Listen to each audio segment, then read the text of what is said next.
Good morning, everybody. It is now 9:30, so we'll commence with the meeting. First of all, I'd like to begin to acknowledge that this meeting is being held on the unceded Anishinaabe Algonquin Territory Nation.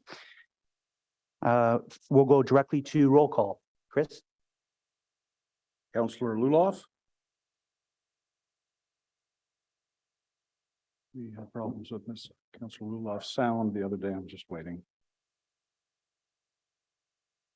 Councillor Luloff. Councillor Dudas. PC. Councillor Gower. Here. Councillor Johnson.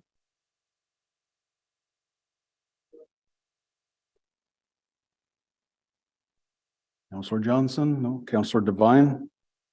Here. Councillor Bradley. Here. Councillor Troster. Here. Councillor DeRuse. Here. Councillor Deroche. Here. Councillor Lowe. Here. Vice Chair Kitts. Here. You have quorum, Mr. Chair. Great, and thank you. I see Councillor Luloff is now connected. Good to see you, Matt. Thank you. There's no declarations of interest. Confirmation of the minutes, Thursday, the 26th of January, 2023. Are those confirmed? Confirmed. Great. We have our major item today is the Finance and Corporate Services Department, the 2023 draft operating and capital budget. We do have a presentation by staff, and we do have also 7 delegations that are here with us today. But first, I'm going to get Councillor Kitts to read off the top component of the roadmap, just the brief component, because we'll go through it later at the end. And then we also have an additional motion that was circulated to the members of the committee last evening. I'll get Vice Chair Kitts to read that off as well. Okay, we'll get this up on the screen. That the Transportation Committee recommend that Council, sitting as Committee of the Whole, approve the Transportation Committee 2023 draft operating and capital budget as follows on the screen. Great. So thank you for that. And before we get to staff presentations, I'll get you to read the additional motion, and then we'll go to staff presentations, delegations, and then questions to staff. Sure, thank you. Whereas the 2023 draft budget includes partial funding for the widening of the Airport Parkway with additional budget to follow in subsequent years to fully fund the project. And whereas the scope of the project includes the widening of the Airport Parkway from 2 to 4 lanes between Brookfield Road and Hunt Club Road, the construction of a new southbound off-ramp at Walkley Road, and a roundabout intersection, complete street modifications to Walkley Road between the off-ramp and McCarthy Road, and a new multi-use pathway along the west side of the parkway. And whereas the Trillium Line extension, which runs parallel to the planned Airport Parkway widening, is planned to come online in 2023. And whereas it would be beneficial to establish a strong ridership before implementing the full scope of the Airport Parkway widening project. And whereas the 2023 budget request for the Airport Parkway is primarily for the design and construction of the Walkley off-ramp, but also includes traffic mitigation on Walkley from the off-ramp to McCarthy, a protected intersection at McCarthy, and new active transportation measures on the Walkley overpass. And whereas to allow for ridership on the expanded Trillium Line to establish a phased implementation approach should be considered for this project. And whereas the need for the elements noted above, as well as the new multi-use pathway, should be designed and constructed in the first phase of this project and within the current projected timeline. Therefore, be it resolved that the funding in the draft 2023 budget and subsequent budgets as needed be applied to the Walkley off-ramp, traffic mitigation on Walkley from the off-ramp to McCarthy, a protected intersection at McCarthy, new active transportation measures on the Walkley overpass, and the new multi-use pathway along the west side of the parkway, and that these project components move forward for committee and council's consideration as currently planned, including the completion of the detailed design for the entire project. And be it further resolved that funding beyond the 2023 budget, specifically for the construction of the widening of the Airport Parkway between Brookfield Drive and Hunt Club Road, be deferred until the TMP update is completed and after the Trillium Line is operational for 2 years. Thank you, Chair. Great. Thank you very much, Vice Chair. So at this point, we'll go to staff for a presentation. Thank you.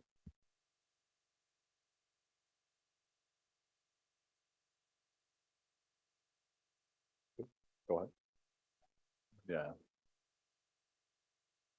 Thank you, Chair. Good morning, everyone. Monsieur le Président, Mesdames et Messieurs les membres du Comité de Transport. Mr. Chair, members of the committee, my name is Quentin Levesque. I'm Director of Services, and I'm very pleased to be here with you today to present the budget for 2023, the draft budget. I'd like to introduce my colleagues that will be making the presentation with me. Errol Hall, Assistant Director, Transportation Services. Cyril Rogers, representing Finances. Brenda Gibbons, EVT Director. Transportation Planning is Susan Duns, Director. Asset Management Department.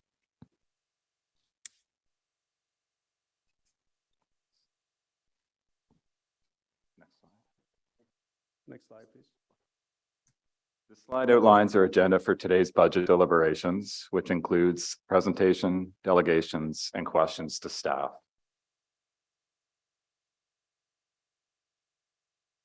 Next slide.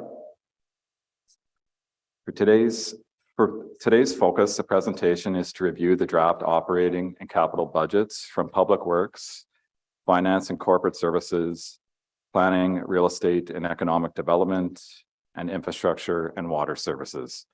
I'll now pass it over to Cyril to go through the operating and capital budgets. Thank you, Quentin. Good morning, Chair, members of the Transportation Committee. I am pleased to be here again today, representing the 2023 draft budget. The overall 2023 draft budget for this committee is $205 million, which reflects a $5 million increase when compared to 2022. Public Works GM and Business Support Office is increasing by $297K. And this is mainly attributed to cost of living adjustments, increments, and benefits. The roads budget is increasing by $6.1 million. Again, this is largely driven by cost of living benefits, in addition to inflationary pressures on materials and services, and overall growth in the roads and sidewalk network.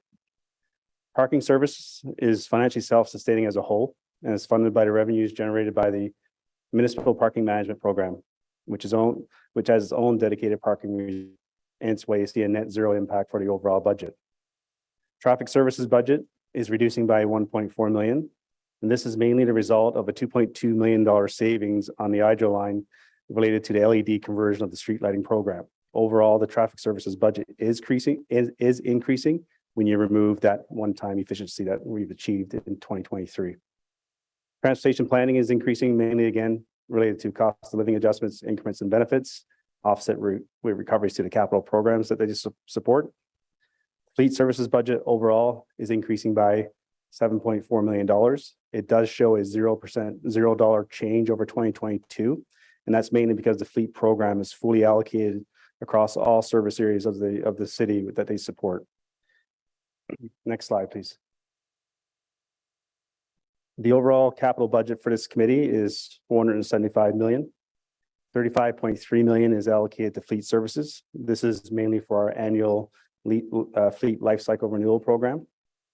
$226.9 million is for integrated roads and wastewater program. $12.2 million is for the transit related services such as the transit priority network, rapid transit EA studies, and $201 million is related to transportation services, capital projects and programs, which my colleagues will speak to in more detail in the preceding slides. Next slide, please.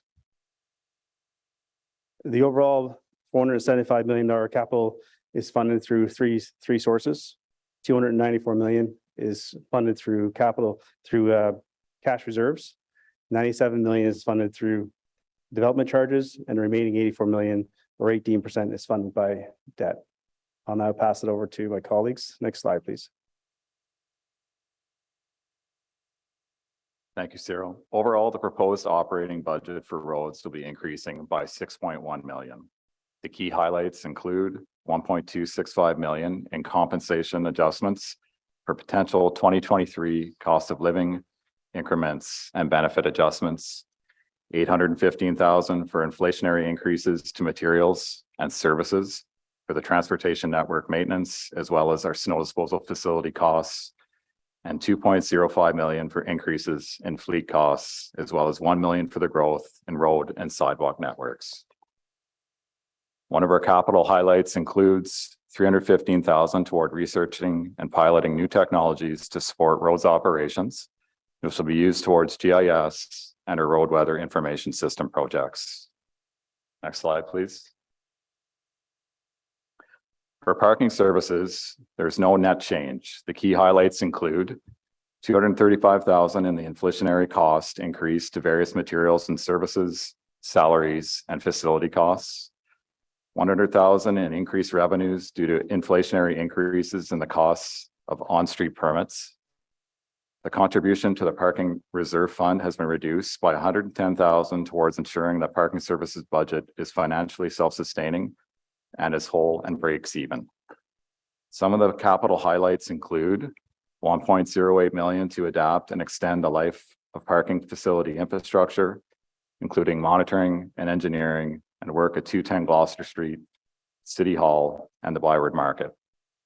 400,000 for parking facility improvements, including the addition improvement of electrical vehicle charging stations at parking lots and garages, as well as 500,000 for the continued implementation of the public bike parking strategy, including infrastructure to support event bike parking, expansion, and the secure bike parking network, and citywide implementation and provision of bike racks. Lastly, 120,000 to support various parking studies and parking data collection throughout the city related to growth and parking trends. I'll now pass it over to Carol Hall to share budget highlights from traffic services. Next slide. Thank you, Quentin.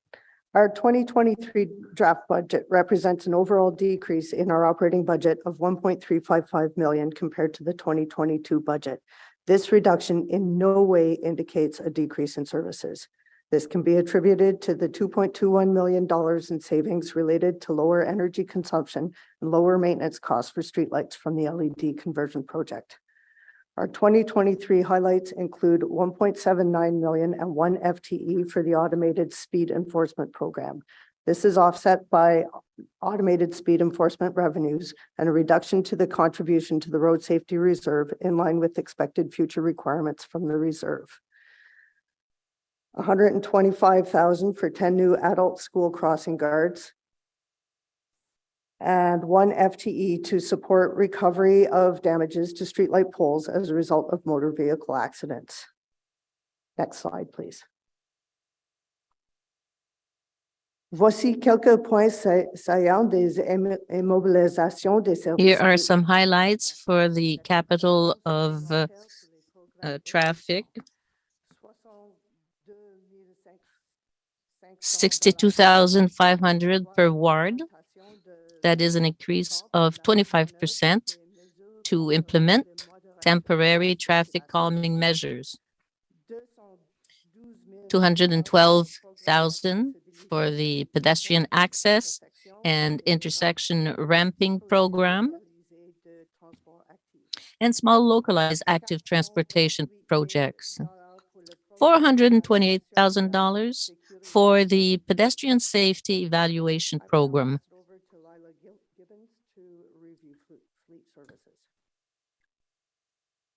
Thank you, Carol.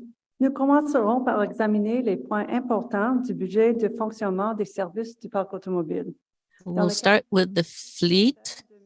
In the budget project of 2023, we'll have adjustment of $750,000 for cost of living increase and benefits, and an increase of 6.6 million for inflation on service purchases, parts, and maintenance of vehicles,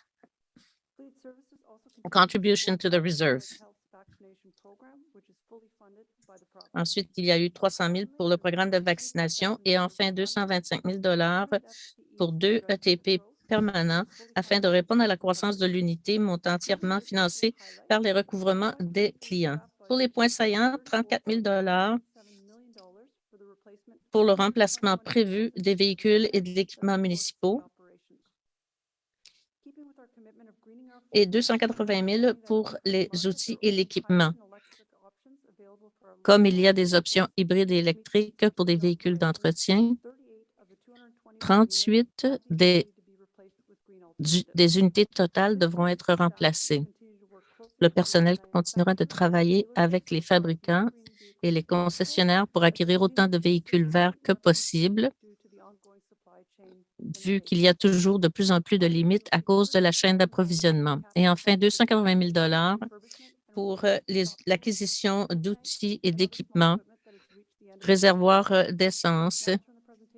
Et maintenant, je vais donner la parole à mon collègue de la planification de l'immobilier et du développement économique.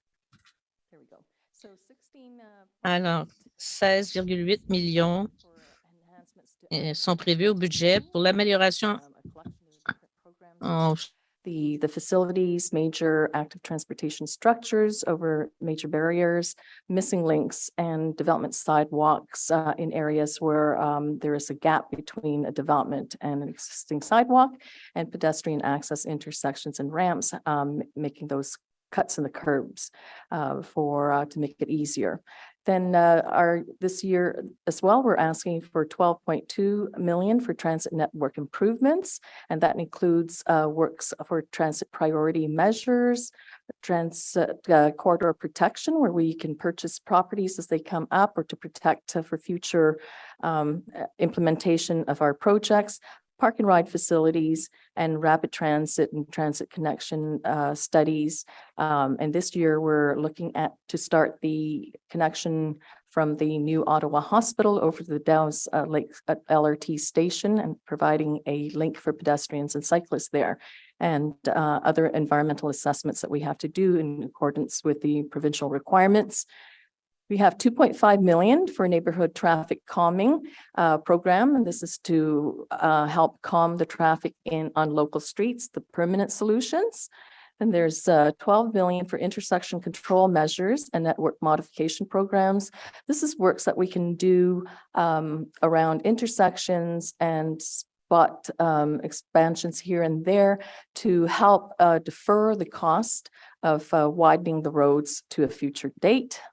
And there are 2.9 million for other planning studies to support the TMP, other environmental assessments for arterials, and work related to the Transportation Demand Management Program. Next slide, please.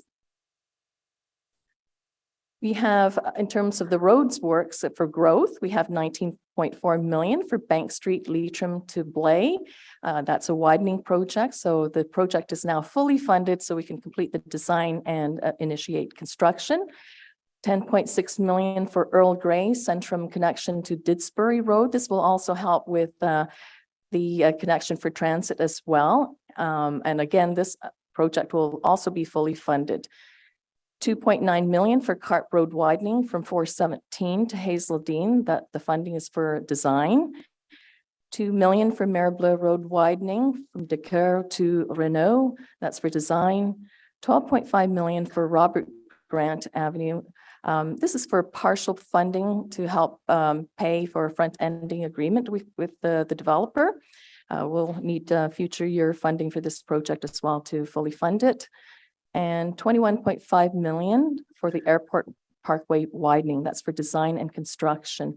This is going to be the first phase of work for this project. It includes the ramp, off-ramp, southbound off-ramp at Walkley, some works on Walkley Road itself, and future dollars will come in future years to complete the project. And now I'll turn it over to Sue Johns. Good morning. The City of Ottawa maintains over $70 billion in existing infrastructure assets, and all of our infrastructure assets are saved. We apply a risk-based approach that ensures priority is given to critical infrastructure needs. The city owns and maintains approximately 6,100 kilometers of roads, 870 bridges and large culverts, 2,800 kilometers of sidewalks and pathways, and 9,270 kilometers of water mains and sewers. Here are some of the highlights included in the draft 2023 capital budget. There's $34 million to repair and rehabilitate bridges and structures, including the Mackenzie King Bridge. $74.3 million for roads resurfacing, including the roads that are listed here, and in Clovelly Road, Colonial Road, Glenfield Drive, Sawmere Road, Ninth Line Road, Burris Lane, Jean d'Arc, Shea Road, Mare Blue Road, Carling Avenue, Rothwell Drive, Wayside Court, Lodge Road, and Longwood Avenue. This $73.4 million for road resurfacing, with the $14 million for pavement preservation. And there's $5.5 million for rural road upgrades and guardrails, which fall under the authority of the Agriculture and Rural Affairs Committee. This gives us a grand total of $93.8 million for road renewal. Next slide, please. The capital budget as presented to you also includes $7.7 million to renew and repair sidewalks and pathways, including a few examples listed here: a multi-use pathway from Saint Laurent Boulevard to Michael Street, pathways in Bearbrook and North Vineyard Parks, and sidewalks on Colonial Road, Burris Lane, and Moody Drive.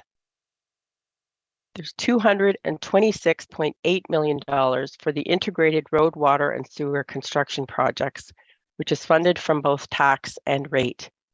This also includes a significant investment in road and sidewalk renewal. Of the $226 million, more than $74 million is the road portion. The integrated projects list includes $27 million for the renewal of Bank Street between Riverside and Ledbury, $8.8 million for Greenfield Avenue, Main Street, Hawthorne Avenue towards construction, $3.3 million towards the Albert Street from Bay to Empress, Slater Street from Bay to Bronson, Bronson Avenue from Laurier to Queen, and Queen from Bay to Bronson integrated project, and $7 million for the design of the City Center Avenue and Elm Street. Mr. Chair, this concludes our staff presentation. Great. Thank you very much for that. At this point, we'll go directly to delegations. Our first delegation is Ken Holmes.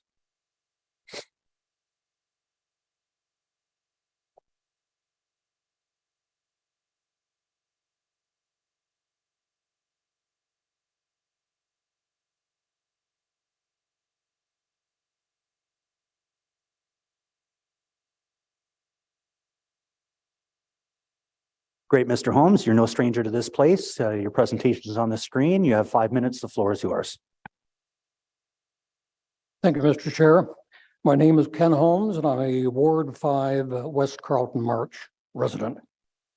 My concerns, however, are citywide, because overall, the state of our inventory of roads is not in a good state of repair. Next slide, please.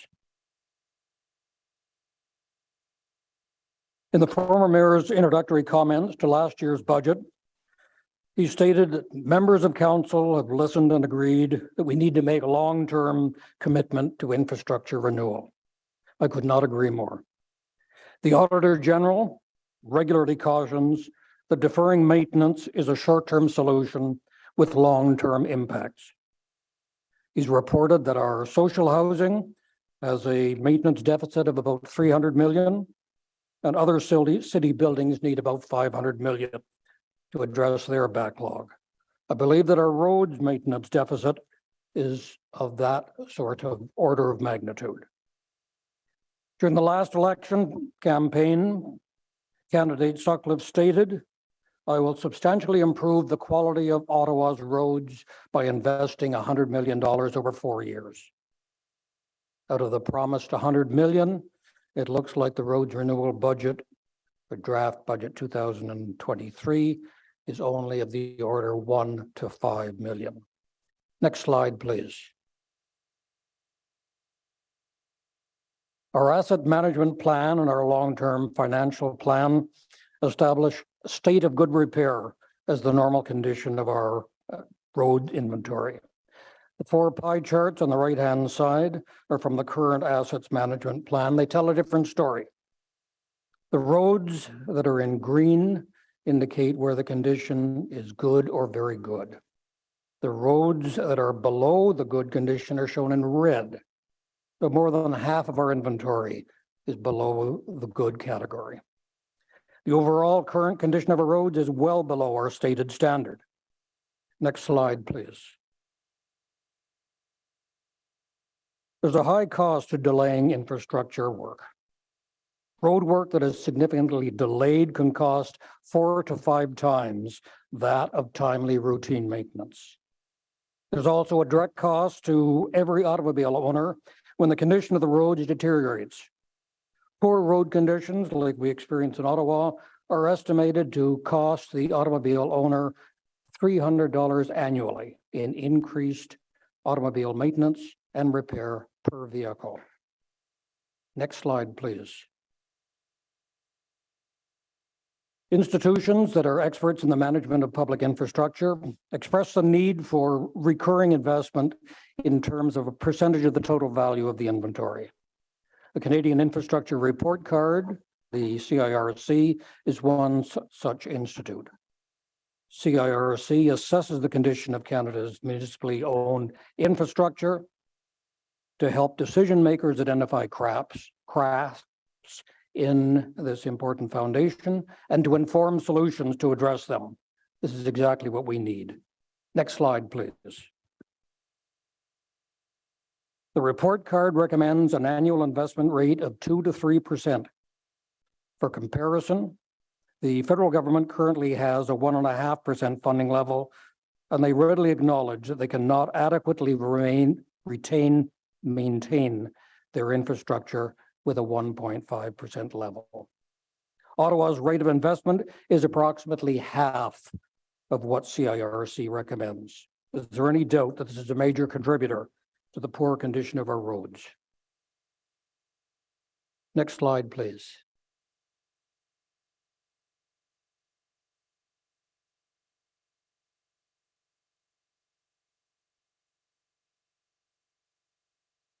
The 2 arrows on the left-hand side show that the roads renewal budget for the 2 previous years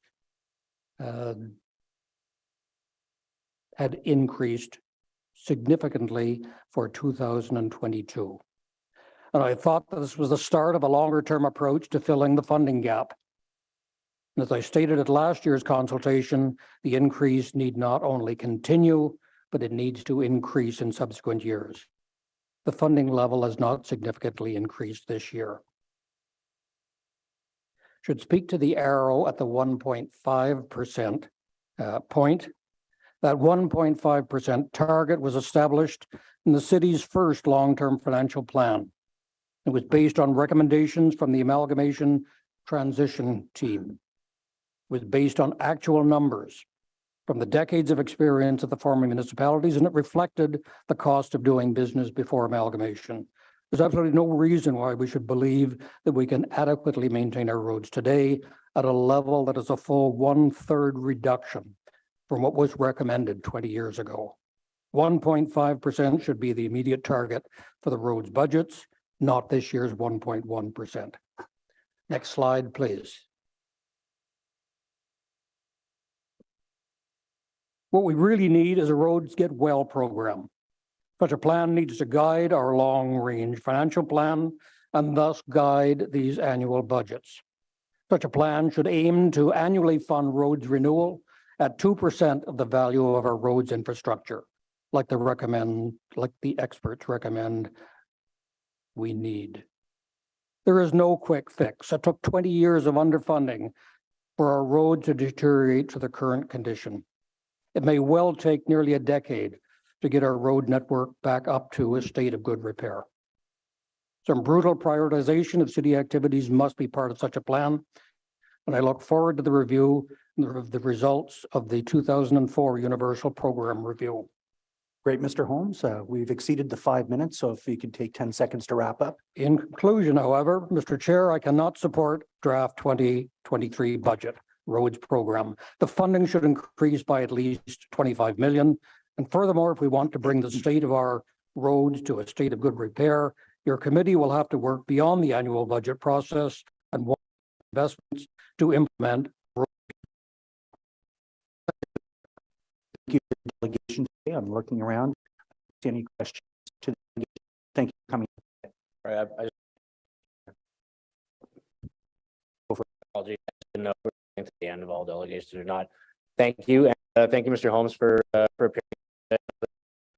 Roads are a top issue in the rural area, so I really appreciate your advocacy over the years and the efforts that you put into research and meeting with elected officials and trying to push that file forward. So I do appreciate that. I have a couple questions. One is, how are we doing compared to other Canadian cities in terms of our roads and what you call being in a state of good repair and percentage wise? Like, how do we measure up against other municipalities? Unfortunately, most of the other large cities in Canada are having similar problems, but relatively, when Ottawa used to report to OMBI, the Ontario Municipal Infrastructure Index, sub-index, there were 14 cities reporting, medium and large sized cities, and Ottawa regularly filled the number 14 position. Okay. So even relative to Canadian cities, we're doing poorly. And naturally, the question always comes back to, well, where's the money going to come from? How are we going to pay for this? And getting to that 2% of our overall infrastructure value in terms of maintenance. What do you recommend in terms of that? Do you recommend an additional charge, a levy of some sort? Like, what is your thoughts on how that would be achieved? Like most of the financial challenges the city has, it's a question of priorities.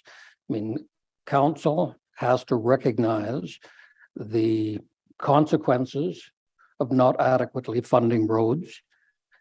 As I indicated in the presentation, the cost, the penalty of not doing timely maintenance can well increase to 4 or 5 times of what it would be had it been maintained properly. So we've got to look at consequences, we've got to look at priorities and decide where exactly does roads maintenance fit in comparison with all of the other activities the city's involved in. And if it's determined by council that there simply is not enough money to fund all of those priorities, then certainly a surcharge is one of the options.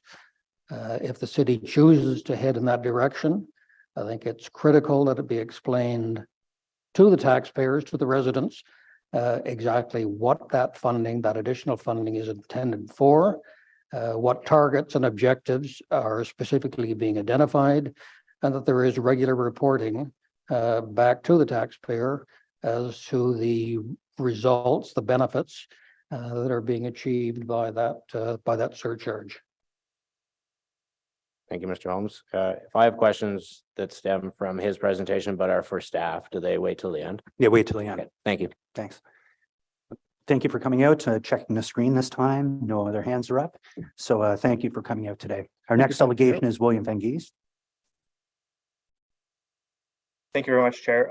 Can you hear me okay? Yes, we can. Yeah, you have 5 minutes. The floor is yours, sir. Thanks very much. I'll just point out that much of my delegation pertains to the Airport Parkway project, which of course, in light of the motion that was just mentioned a few minutes ago, that changes things a little bit. So you'll have to take much of my delegation in support of that motion, although there are elements that apply to other aspects of the budget.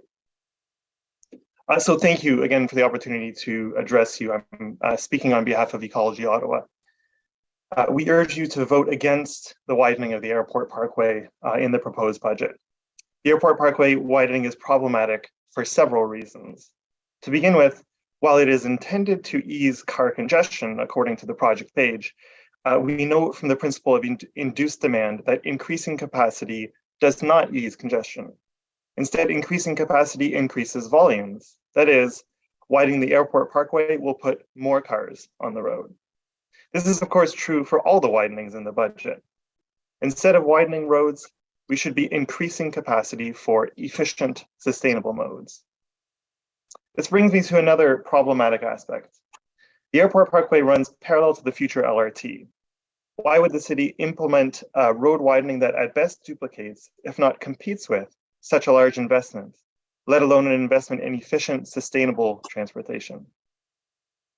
In fact, the draft of the new transportation master plan that this committee will soon be considering comes out decisively against such road widenings and along similar lines. I'd like to read from policy 8.2 entitled, Avoid adding new road or highway capacity that competes with rapid transit. This policy reads as follows, an excerpt thereof. To maximize the benefits of the city's investment in transit corridors, the city will not pursue or support further road or highway widenings within the urban area that compete with rapid transit corridors unless all reasonable alternatives to meet long-term travel demands, including enhancements to sustainable transportation, have been exhausted. End quote. In the case of the Airport Parkway, I think you'll agree that all reasonable alternatives have not been exhausted. If the Transportation Master Plan, which once approved will become citywide policy, decisively opposes projects like this committee should also oppose it. This project is also problematic in that there's nowhere for cars to go once they get off the parkway on the north end. Bronson is already congested at peak travel times and only narrows as it heads north, losing capacity. Adding cars to the Airport Parkway will only increase traffic stress on Bronson and on the communities surrounding it. Adding cars to the road, as this project proposes, is unconscionable in a climate emergency, which I'll note the City of Ottawa declared in 2019. Currently, transportation accounts for 42% of greenhouse gas emissions produced in Ottawa. We must reduce these levels drastically and quickly. Indeed, the city's own official documents commit to reducing the number of cars on the road. In the recently approved official plan, for example, the second big policy move states that, I'm quoting, by 2046, the majority of trips should be made by sustainable modes, end quote. And that to meet this goal, quoting again, increasing the share of trips by sustainable modes of transportation is urgently needed. To summarize then, the Airport Parkway project will add cars to the road, will further congest our transportation network, will increase greenhouse gas emissions, and runs against the city's transportation and climate commitments. It's especially perplexing that the Airport Parkway widening should be brought forward in an austerity budget. In total, this budget proposes around $60 million for road widenings. I realize that the funds for this project largely originate in development charges, and thus their use is constrained. But surely the city could come up with a better way to invest these funds. One obvious way would be, as was in the motion, to invest in the portions of that project that pertain to active transportation along Walkley. In closing, I want to question another project in this budget, the Earl Grey Underpass. With a $10 million investment last year and a $10 million investment this year, this project proposes the same amount of funding as the Airport Parkway widening, but for a single intersection. For some perspective, this is 4 times the investment proposed in the current budget for the Climate Change Master Plan. How can this project be justified? Thank you, Chair. Right down to the seconds. Thank you very much for your delegation. Looking on my screen and around the table. Councillor Trosper. Hi, William. Thank you for being here again. I'm wondering if you could, so I represent Somerset Ward, as you all know, which we are the north downstream feeder for the Airport Parkway. I live very close to Bronson Street, so I am also very worried about the impact on Centertown. Could you just expand a little bit on the concept of induced demand? Because I think it might be counterintuitive to some people, this idea that if you widen a road, it actually increases traffic. I'm wondering if you could just elaborate a little bit on the research in that area. Yeah, thanks very much, Councillor. And you're absolutely right that the concept of induced demand is counterintuitive. You know, intuitively think if traffic is congested, then widen the roads. Obviously, that will alleviate congestion, but there's all sorts of research that indicates it's actually the opposite, that increasing capacity for any mode, frankly, actually increases the volumes on it. So in the end, after you do widen a road, you're stuck with more cars. And so first of all, that doesn't solve the problem. that was set out to solve, namely easing the congestion on that roadway. And then the second problem is, where do all those cars go on the areas where they used to, or where they need to continue to go? So that just puts great stress on the surrounding networks. So the principle originates. The induced demand is kind of the transportation application of what's known as Jevons paradox. Again, increasing capacity for anything. Well, it's more constrained than that, but in general, will increase usership of a particular, say, infrastructure in this case. I hope that helps. It does. Thank you very much. If I may, Councillor, I just want to return to that point that induced demand actually works for all modes. So this is equally true for transit, equally true for biking, equally true for sidewalks, that if we provide the infrastructure there, in short, if you build it, people will come, people will use it. Great, thank you. We have another question, Councillor Kavanaugh. Thank you very much, Chair. Thank you, William, for your presentation. Sounds like Field of Dreams. If you build it, they will come. So appreciate your delegation. And with this new motion, where do you see a best investment for funding?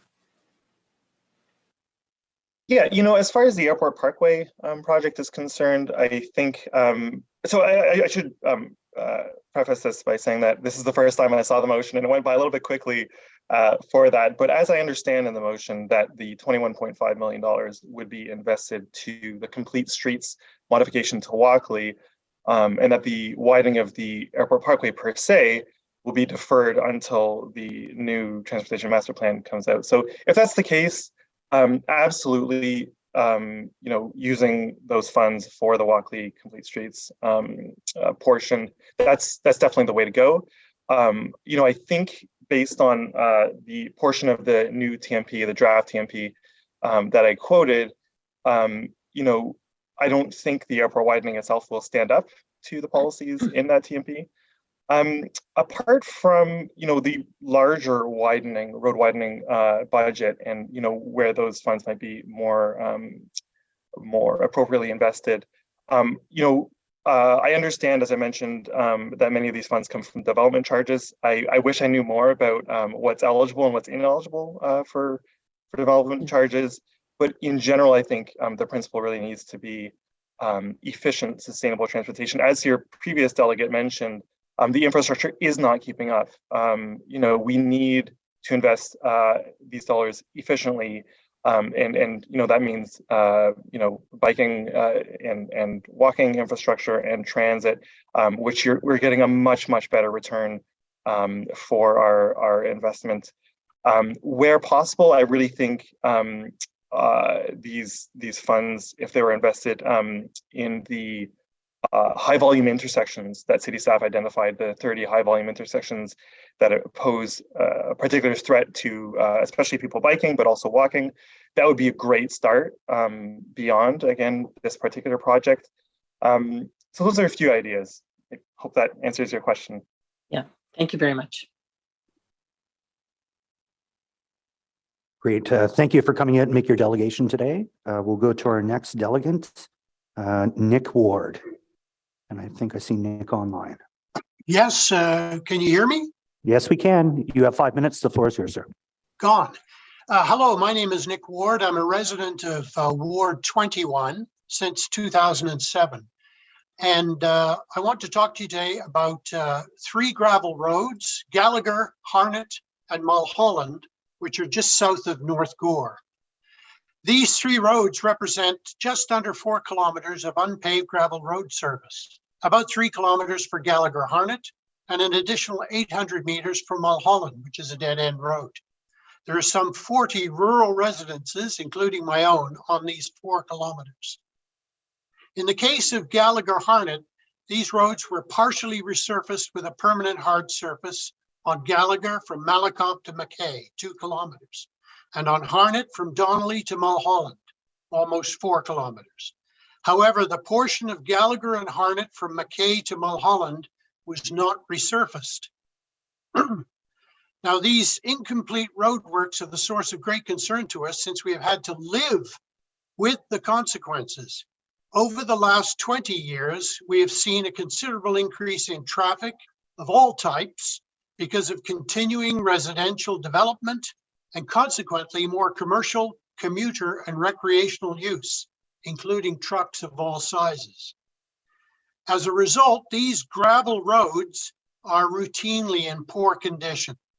Furthermore, any rain or snow melt, exacerbated by the traffic, creates potholes and a rough, almost corrugated surface, presenting a dangerous driving situation. Add to this the muck, which can coat the bottom of our vehicles and increase maintenance costs and depreciation.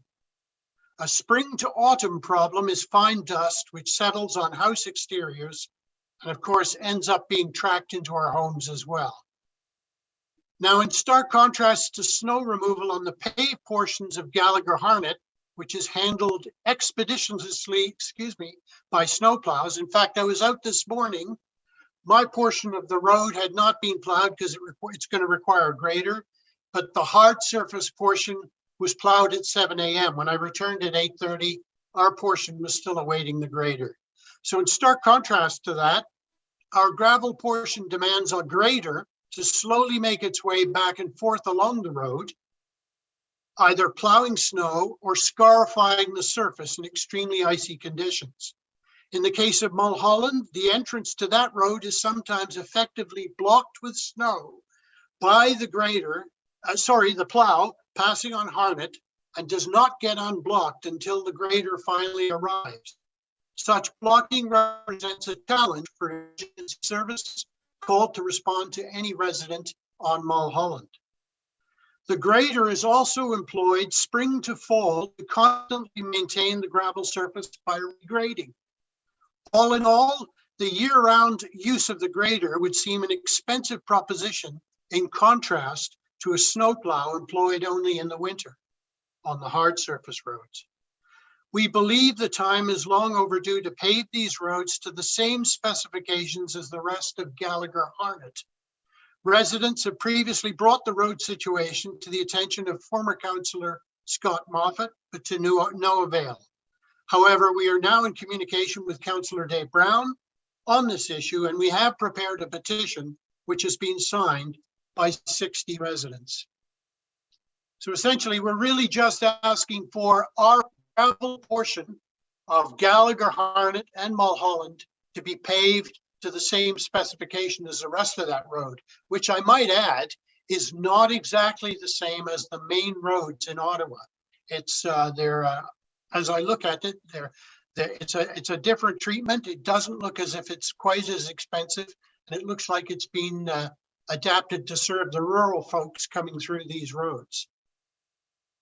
And with that, I'm finished. Well, thank you very much, Mr. Ward. I'm looking on the screen. I don't see any questions for the delegation today. We do have your document that has been circulated to members of committee as well. So thank you for coming out today. Thank you. Our next delegation is Cassie Smith.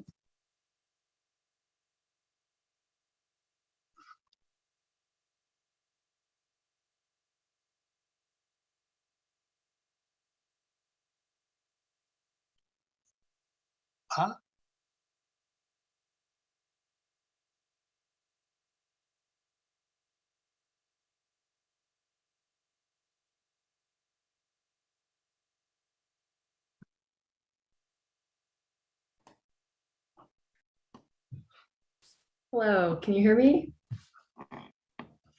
Great. Good morning. Thank you for having me here. I'm here today because I'm concerned about the current budget, particularly the decision to fund the widening of the airport parkway. So I was happy to hear the motion at the start of the meeting, but I think that the topic of road widenings in general is of great concern to me as a citizen, and should be as well to you as a committee. So my name is Cassie Smith. I am a graduate student at Carleton University. I have lived in Ottawa for 15 years, and I chose this city to be my home and where I raised my family. I want our city to meet the goals of the new official plan to be, and I quote, the most livable mid-sized city in North America, where, again, I quote, the majority of trips in the city will be made by sustainable transportation. I will speak first as a transportation and climate change researcher. I spend my days engaging with academic research, policy documents from the City of Ottawa, and stories from Ottawa residents. The evidence is clear. Widening roads does not reduce congestion. It induces and incentivizes car use. It will be more expensive to maintain this road for its entire lifespan, and it compromises the investments the city has made in light rail transit. And not only is road widening proven to be ineffective at resolving congestion, it is highly inequitable, as people are in turn forced to buy cars because it is the only efficient option to get around due to the ways that city planning and budgeting have prioritized them. All of this is well known, evidence-based, and clearly laid out in the new official plan and the new draft transportation master plan. I urge you to support the motion and follow the recommendations from the TMP that, and I quote, previously proposed projects will be reviewed against updated network criteria to confirm project need and justification with a climate change mitigation, adaptation, and equity lens. Approving this budget and the airport parkway widening would go against the plans for building a better city. Secondly, I speak as a parent to 2 young children who have to live with the ramifications of these types of decisions that prioritize shaving a few minutes off of a car commute over their current and future environment. My oldest child is in kindergarten. He would have loved to go skating on the canal this year. Unfortunately, it doesn't look like that's going to happen. The recommendation to widen this road came from the 2013 TMP, which was approved by council 5 years before my son was born. The environmental assessment, which makes no mention of climate impacts, was completed in 2016, a year before he was born. The city declared a climate emergency in 2019 when he was 2 years old. Now he's 5, his younger sister is almost 2, and so much has changed, especially in terms of climate and also in transportation. We know that we must address the climate crisis with speed and flexibility. So I must ask, why are you still moving forward with outdated plans from before my kid's lifetime that continue to move us towards climate destruction? And speaking of this climate emergency, funding for active transportation in this budget, as mentioned, is only $16.8 million. And funding for affordable housing, the other council declared emergency in our city, is $15 million. So unless I missed the declaration of a waiting a few minutes in traffic emergency, I must question why this would receive more funding. And there is precedent for making this type of change. The City of London, Ontario, my hometown, canceled a major road widening project in 2021 because it did not align with their own declaration of a climate emergency. And London does not have an LRT running parallel to this road. They don't have an LRT at all. They don't even have a BRT yet. And their city is growing and sprawling more rapidly than we are. It is a much more car-dependent place than Ottawa. Yet they understand that in this decade, it is irresponsible to widen roadways to reduce congestion. I urge you to think about the research and evidence and to strive to do better for our future generations. Or at the very least, and I feel I can say this in jest and in love for the place where I grew up, to want to be better than London, Ontario. Thank you.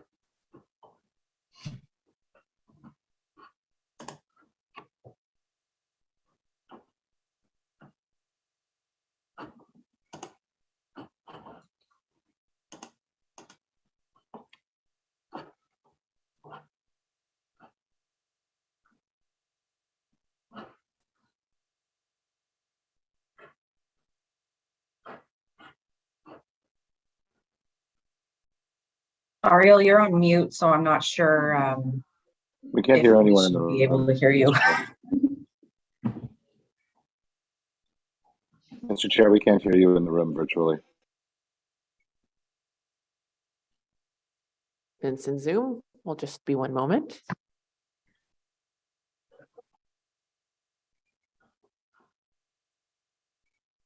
I'm fine, but not in the room. Testing 1, 2, 3. Can you hear us online? Yes, we can. Can you hear me now? Yes. Yes. Yes, okay.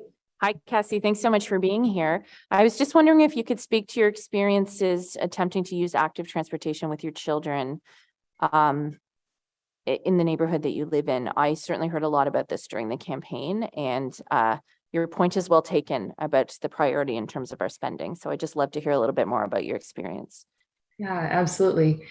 So actually, I recently moved. I moved in September to Somerset Ward, primarily because where I previously lived in Bay Ward, hello, Councillor Kavanagh, I found it nearly impossible to get to destinations with my children.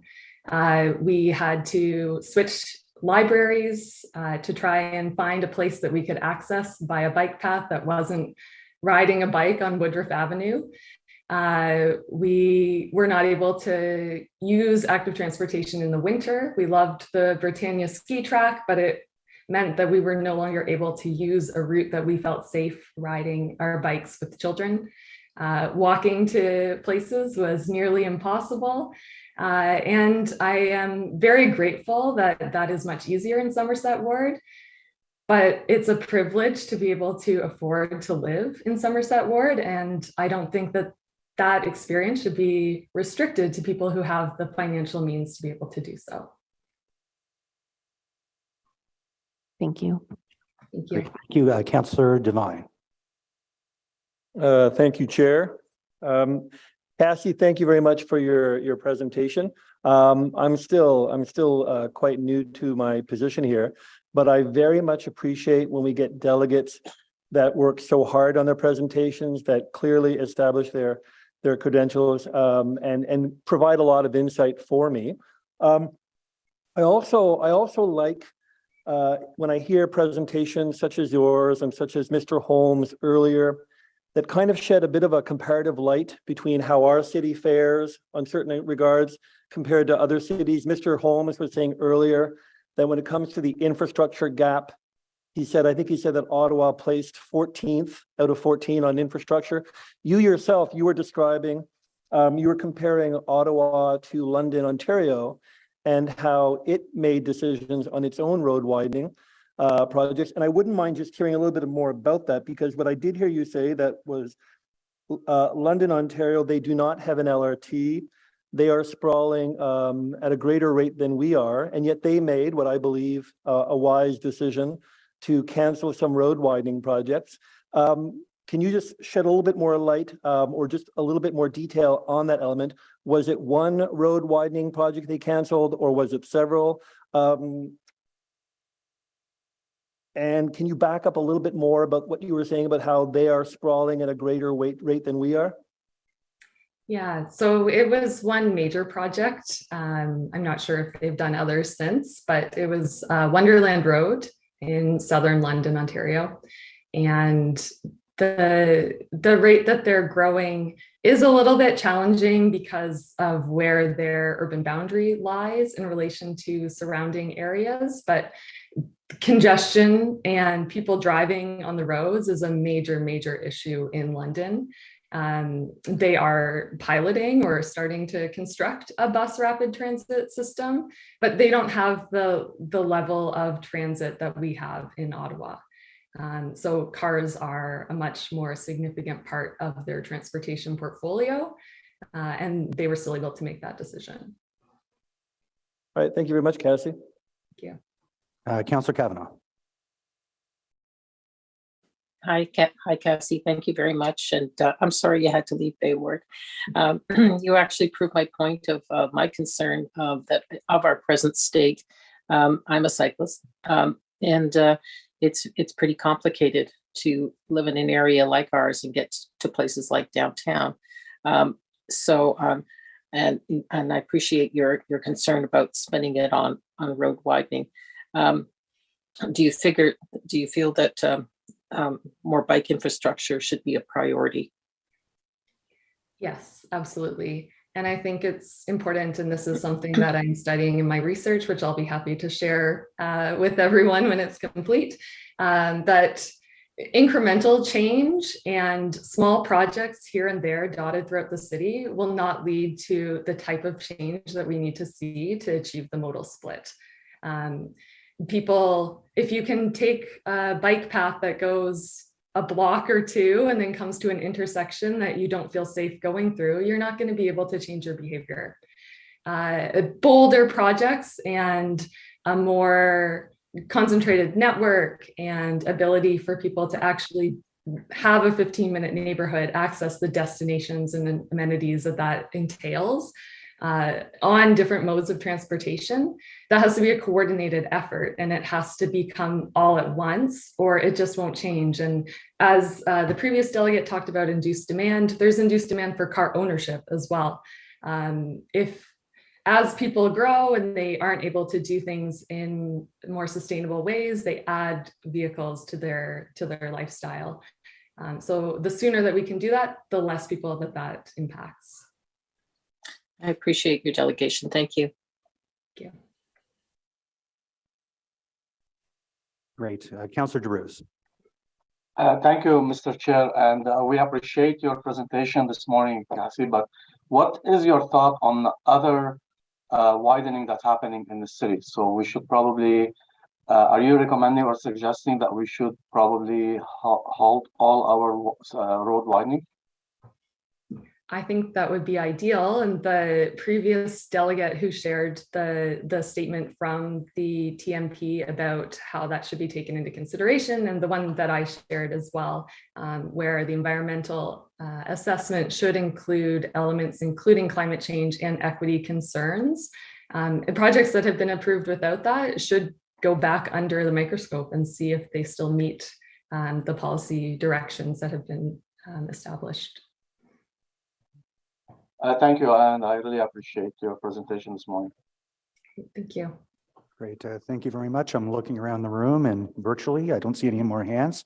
So thank you for coming out today, Cassidy. Our next delegation is Laura Chance. Hello, can you hear me all right? All right, okay, I'm gonna try not to cough at everyone. I'll do my best. So my name's Laura Chance. I'm speaking here today on behalf of the City for All Women Initiative, which is a member of the People's Official Plan Coalition. And we're here today to talk about the transportation budget.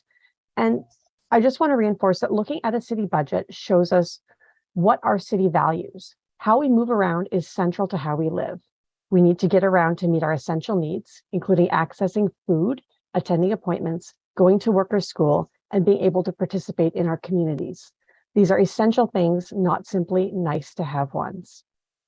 When we look at the transportation operational budget, we see a lot of status quo expenditures. I obviously understand the need to be careful with money, but we also know that the status quo does not work for many. And those who have the highest burdens are often those who started with the least.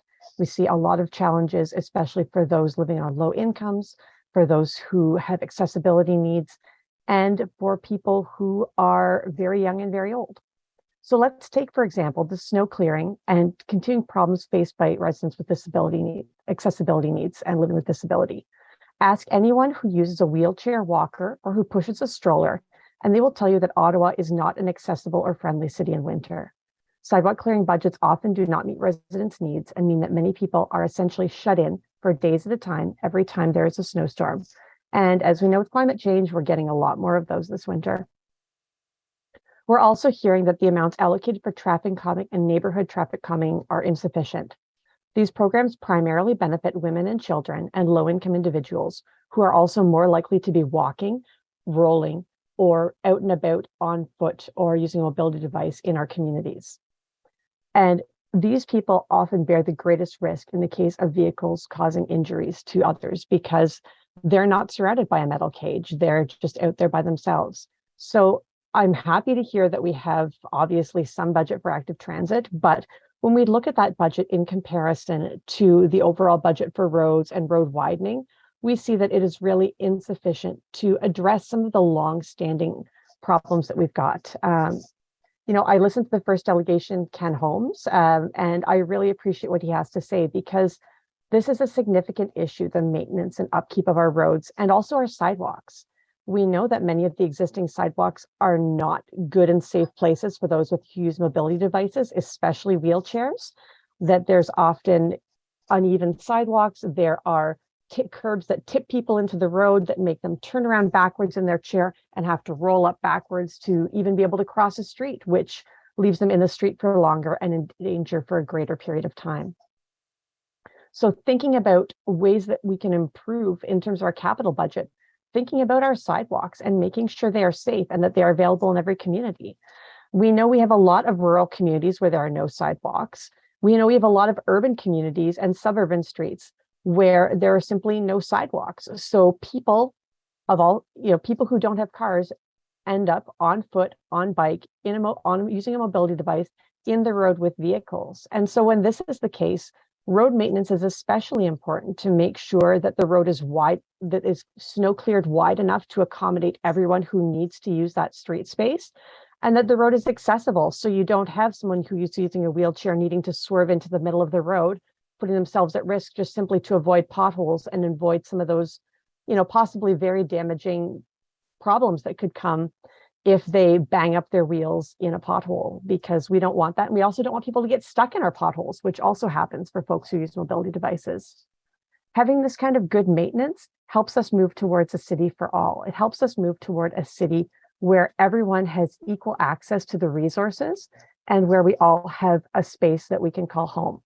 These challenges aren't solved overnight, but if we don't invest significantly in our capital projects, in our sidewalks, in our community streets, in our rural roads where people are often having to use active transit up the side of the road, then we're failing everyone. And this is something that we can do as a city. We can value this. We can say that people matter and people need to come first. And I hope that the final budget will reflect this. Thank you. Great. Thank you for your delegation. Councillor Troster. Hi, Laura. Thank you so much for being here. So given that your organization represents primarily women and folks with disabilities in the city, and I'm obviously interested in the equity lens here as the council liaison for women, gender equity, and LGBTQ affairs. I'm wondering if you could speak a little bit more about why it is women in particular who are the most impacted by the kind of choices we make in terms of transportation funding. Absolutely. So generally speaking, women in our society often earn less than men. They're often, more often than not, facing higher caregiver burdens. So in families where it's a one-car family, they're often the ones who do not get access to that vehicle. They're often the ones who are walking to get their children to school, to a bus stop, to a daycare. And they're often the ones who spend more of their time getting around by public transit or by active transit. So really, when we start prioritizing those modes, we start prioritizing the budget. And, the city has this really cool thing called this equity and inclusion lens, advancing equity and inclusion. You might have one of these in your own office. And one of the things that we developed this document, the City for All Women Initiative and the city together, one of the reasons this document was developed was to think about how it is we can talk about the gendered impacts of our policies and how we can make sure we are creating a more equitable city. And so when we think about who uses this infrastructure, who is this built for? Generally speaking, when we're building roads for men. When we build sidewalks, when we build safe, accessible paths, as the previous delegate, Kathy Smith mentioned, that are off-road and away from traffic, we are building these primarily for women. And those are the people who benefit the most. So if we want to have a more equitable city with, better measures for everyone, and if we want to have that equity lens that reflects the need to provide equality for people living on low incomes and people who have traditionally been marginalized, we need to rethink where those priorities go. And so that does shift our focus toward active transit, because not everyone has the money for a car. It can cost over $10,000 a year to have a very basic car and have insurance, gasoline, parking, all that stuff. Whereas 2 feet and a heartbeat, or your wheels, if you're using a mobility device, are the way that everyone has at their access to get around. And for those who have the least, those are the measures that mean the most. Thank you so much. I really appreciate that perspective. Great. And seeing no further questions, thank you very much for coming out today, Laura. Thank you. Next delegation is Ann Clark. Hi, Ann. Unmuted. Okay. I'm here this morning on behalf of the residents of Hilda Street, which is in Kitchissippi Ward. And I have a video presentation to make, which should begin. Why is it so hard to get snow clearing on Hilda Street in Hintonburg? Hilda Street is not a new street. It's a very narrow, one-way street that is just 1 block long with a roadway that is just 10 feet wide. It is just off Scott Street in Hintonburg, established 1874 with the name Pine Alley, as essentially it was just meant to be an alley. However, in 1886, that was changed and the first houses were built in this little area. This winter, Hilda Street was unplowed for 5 days during the last snowstorm. It was only plowed after countless calls to 311, emails to the city, the councillor. The final linchpins seemed to be when a City of Ottawa bylaw officer's car was stuck on the street and had to be towed by dragging the car back to Scott Street. This is a serious health and safety issue. Residents missed their home care. I personally was trapped in my house for 5 days without a car. We were unable to get to cancer treatments. Children were unable to get to their lessons. Right now, I'm standing at the entrance of a park where a home once stood, but unfortunately burned to the ground because the road was not cleared of snow. Do we have to have that kind of event again before people take this seriously? We need our street cleared. I'd like to read to you an article from 1979 in The Citizen. Here it is here. It says, trapped by blaze, man smashes way nude into the cold. It was the sound of the ambulance wheels spinning that woke me up, said one neighbor. They should take a picture of the ice and send it to the city so they'll get the snow removal crews in here. It's no wonder the ambulance had a hard time getting out of here. The city used to have a system that worked fairly well. The process was to send a front-end loader to the street and scoop and push all the snow towards Scott Street. This meant the sidewalk and the road at the same time. Then carry it across Scott Street to the north side. Since this method of snow removal has stopped, we now have a sidewalk fellow who pushes a 3-foot pile onto the 10-foot road. This method of clearing the snow does not work for pedestrians or cars and has now become a hazard. Can we have a return to the method of snow clearing that kept our streets safe for the better part of 40 years? I don't want to be the next 25 Hilda. All we're asking for is a return to the way snow was cleared before. End of story.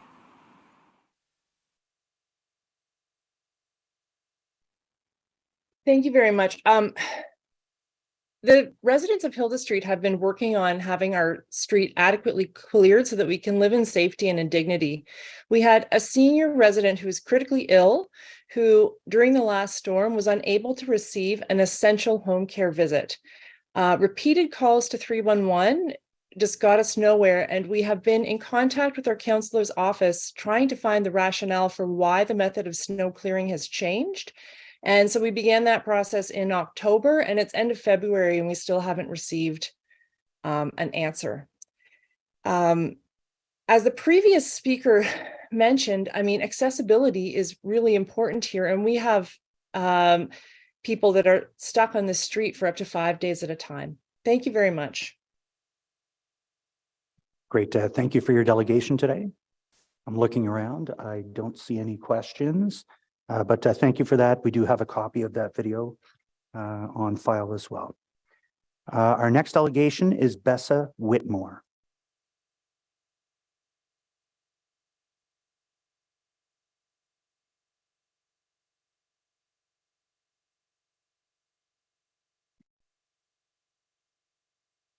There we go.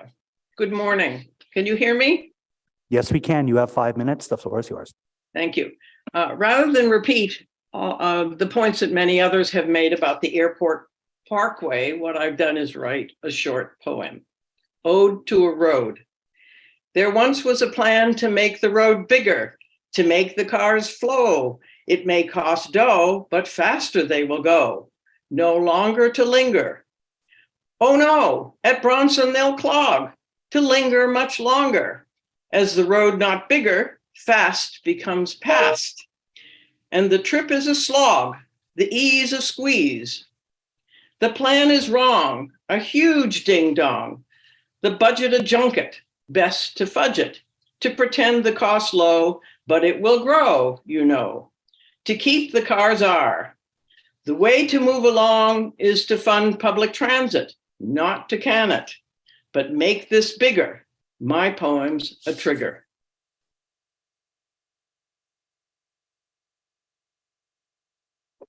That's it. Great. Pleasantly short. I was hoping for a second stanza. Well, I need a little more time to write one. There you go. Well, thank you. I'm looking around. I don't see any questions for the delegation today. I appreciate you coming out and speaking. Thank you. Thank you for that. So at this point, with no further delegations, we're going to go to questions to staff from committee members, and then of course, any other council members that are here, feel free to get on the board, as well as we'll be going 5 minutes rounds, and you can go back on the board as many times as you wish, obviously. So looking around, and again, this 5 minutes, feel free to speak to the roadmap motion, the budget, and the additional motions as well. So the first one, and forgive me, I'm hoping I'm getting this correct, Chris. I see Councillor Dudas. Thank you, Chair. I have a series of questions, and they're a little bit more general. I'm going to start with my question to staff in regards to just the amount, the enormity of the work that filling potholes and providing snow clearing is for our city.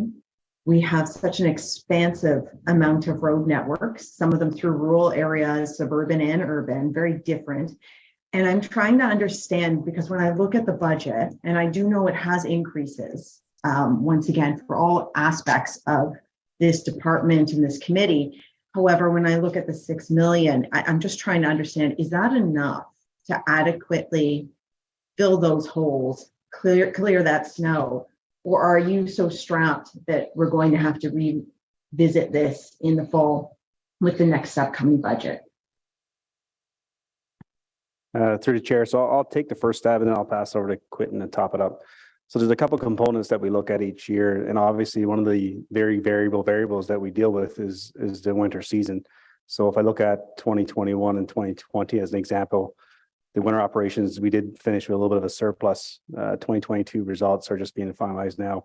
So that condition obviously ripple impact into the pothole component because it depends on the freeze thaw cycles. So we try and look at it in terms of an overall funding and then of course the historical actuals to see where we fall to make sure we have the capacity to do that. Is always the case where if there is more severe winter season where there is more potholes required to be filled, Alan, his team and Quentin, his team can shift some budget around within the overall portfolio to address that. And then Quentin, I'm not sure if you want to top me up there. Yeah, thank you for that, Cyril, through the chair. So most certainly when it comes to the winter operations budget, as Cyril had mentioned, we have been in a surplus both in 2021 and 2020. So I do think we're sufficiently funded for our operations there. Regarding potholes comes from our asphalt budget. And in 2022, we had 10.1 billion associated to asphalt repairs. On any given year, we fill approximately 260,000 potholes throughout the city, possibly a little bit more or less, depending on freeze thaw cycles. But most certainly the funding year over year has been sufficient. That said, we do proactively fill potholes all year round per maintenance quality standards. If they're there, we will go out and fill them, even if the budget isn't sufficient. We know we need to make those repairs in line with our maintenance quality standards and obviously address those safety issues that are on our roadways. So I very much appreciate that. And first of all, I want to say deeply, I appreciate your teams. I mean, the teams in the East End, and I can probably assume it's carte blanche across the city, are just incredible when it comes to clearing the snow, repairing potholes, repairing our roads. But what I'm sensing from, once again, getting residents' calls, emails, and just the ability of our human resources to get out there and manage it is that we're not necessarily keeping up with the potholes, that we're not necessarily keeping up with the snow clearing, particularly because we've increased the requirements of our snow clearing crews with the winter maintenance standards and the improvements of that, which was absolutely necessary. So I appreciate what you're saying, but I've been feeling that there's a bit of a disconnect between our ability to not just maintain, but address some of our road needs, sidewalk needs, infrastructure needs, the MOPs, with the amount of resources that we're putting into it. And so I'm maybe not asking you for you to answer that now, and I appreciate you already have saying you have the funding available and what you need. But I'm wondering if, is there a report? I think there's a report coming back at some point soon about the winter maintenance standards and what you're going to need. I see the chair shaking his head yes. So I'm really eager to see that, because I appreciate what you're saying. I'm not looking to increase the budget right now without further information in front of us, but I've got a giant pothole in front of my house that's been on 311 for forever. And I know there's many across the city. And I need to know that we're eventually going to be repairing these roads and filling those potholes. I did, and Chair, stop me if I have to go back on the board. I do have a question about the motion about the airport parkway. Yeah, you got 2 minutes still. All right, I'll talk quickly. So I have a question for staff about this. We're talking about deferring a section of the funding for this, allowing some pieces of it to go forward. How did this get on to the work plan in the first place? Why was it determined that widening the airport parkway was something needed for our city? So, through you, Mr. Chair, it stems from the transportation master plan. That's where we look at the network to serve the growth of the city. And from that network, we set priorities. And this section, the airport parkway, was part of phase 1. So it was identified to be built earlier from between the 2013 to 2031 plan. And so now it's coming up. It was pushed out a few times to give the advantage to the Trillium line to be constructed. The Trillium line extension would open this fall. So if we spend now getting ready to design and getting ready to build, the airport parkway would open a few years after the Trillium line was in service. So that's how it was established. Council approved that network. Council approved the EA that was completed in 2016. And we know that this is a controversial project. So we did review our numbers pre-pandemic and post-pandemic to see whether this project warranted funding in the near term or in 2023, and it's got a few more years identified in the budget book for future funding. Does that answer your question, Councillor? It does. So it was determined by all the environmental assessment previous council by staff that it was warranted to go forward as planned as a whole. And today we're talking about deferring a section of it. And I'm just wondering, in terms of consultation, we've started a CIP with the airport. We have that 2-lane road, which is a key feature into our airport and those facilities. And I'm very cognizant of the fact that we will have an LRT lead into it. Can you confirm, was there any consultation done prior to this motion coming forward with the airport authority, any of the businesses that rely on this roadway going forward, or also to say, for instance, forgive my dog in the background, our RCMP, which also require this as a route to ferry dignitaries back and forth from the airport. I'm just wondering, was there any consultation given to this before we've got this motion in front of us today? Councillor, it's I don't believe so. This motion was developed last night. It's a councillor's motion. Okay, I'm happy to come back on the board, Chair, if I have any other questions. Great, thank you, Council. Committee Member Lowe. Oh, that's me. Thank you, Chair. One question, actually, I have 4 questions. First question is about the initial budget presentation. In one of the first slides, you had mentioned that there was $12.2 million for transit infrastructure related projects, but the slide said 11.2. So do you mind clarifying which number that is? Sorry, the slide says 11.2. Yes, Okay, so it's 11.2, not 12.2. yes, I Okay. may have misspoken. Sorry. No, that happens. It's okay. The second question is about the presentation given by the resident in Ward 21. Do we, when we're repaving roads or when we're converting a road from gravel to asphalt, do we have to pave it to current standards, or can we pave it to I guess previous standards as the other sections of Mulholland, I believe? No, starts with an H. Harnett, as sections of Harnett were.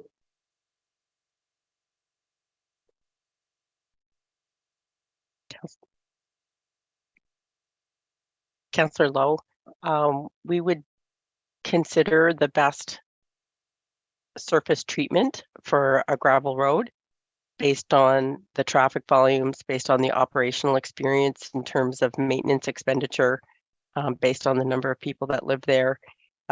Each section of road would be assessed based on those types of criteria, not strictly based on what's happened on the adjacent section.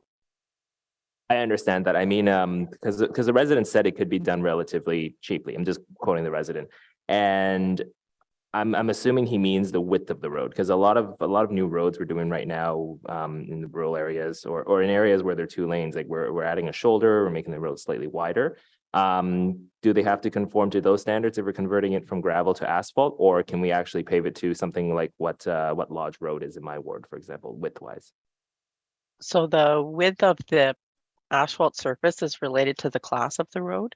The Lodge Road would be a local road and would have a narrower asphalt surface than a collector road or an arterial road, again, based on what the traffic volume is that it carries.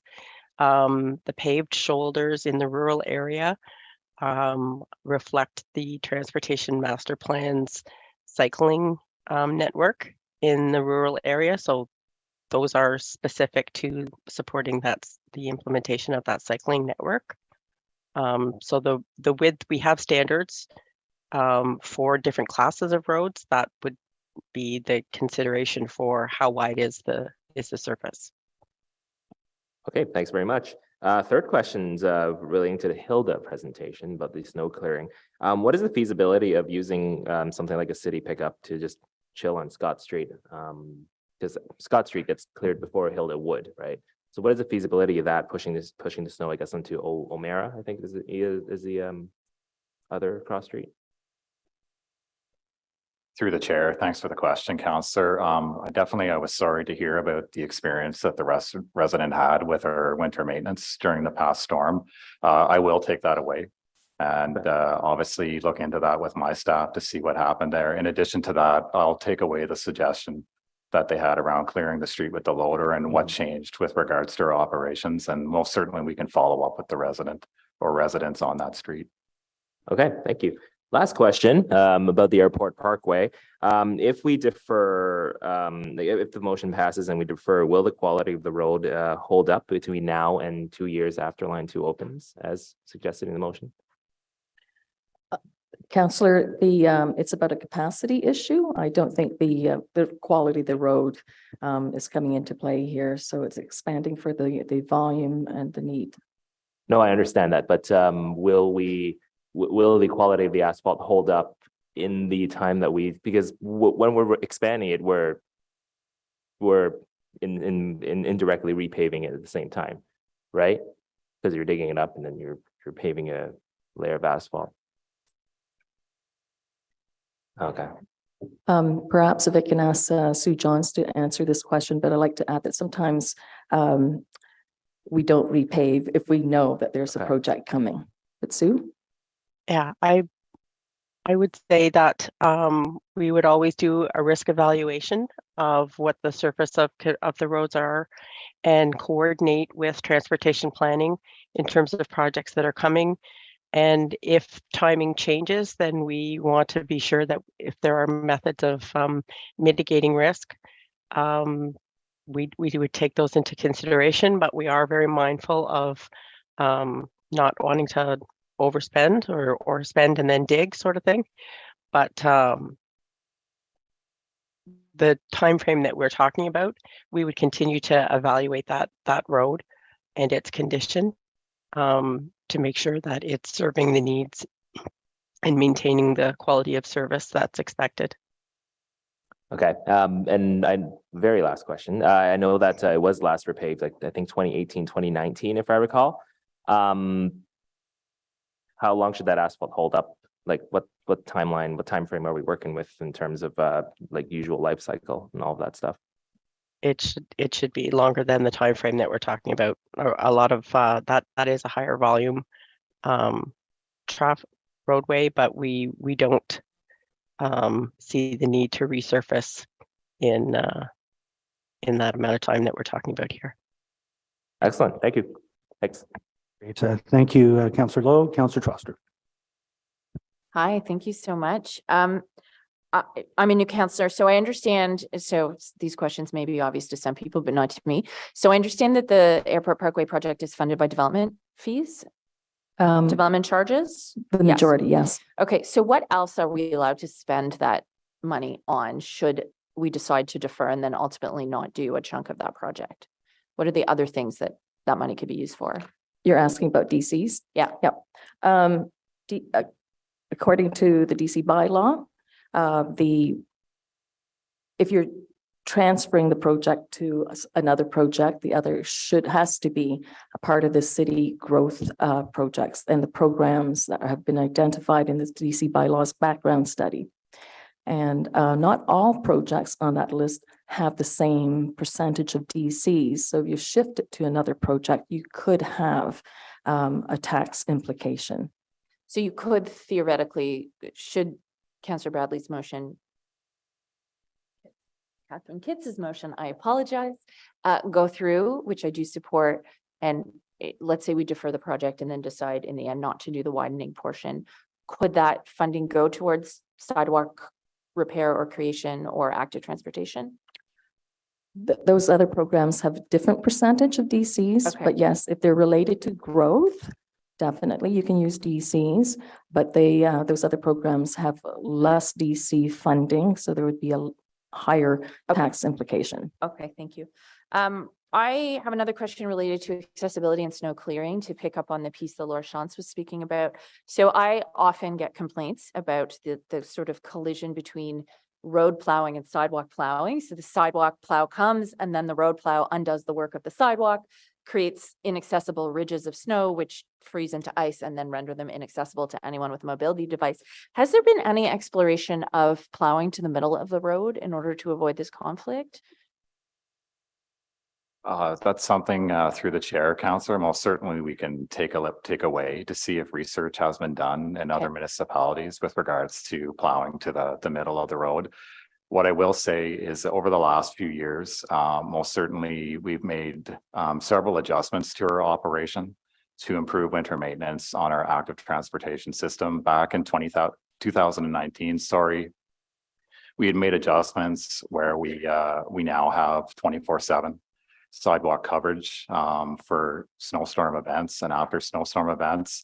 That equates to approximately about 250 staff. So that's almost half of our winter operations staff. And most certainly through our winter maintenance quality standards review, we're looking at further improvements there as well, just to address, obviously make those improvements to our active transportation system and also address those accessibility issues that do come up. I will add as well that we've put in place an accessibility video for our staff as part of their training, so that they're aware of the barriers that they're creating when they're out conducting their operations and how to reduce and eliminate those as well. That's great, thank you. The next question I have is about parking fees. I'll note that permits have increased between 1.5 and 3%. That's on pages 9 to 11 on the budget, but we haven't seen any increase to the parking rates. I'm just wondering if staff could speak briefly on why the parking rates remain the same while the cost of permits has increased year after year. Through the chair, thanks for your question, Councillor. I'm going to ask Scott Caldwell to come down and respond to those questions.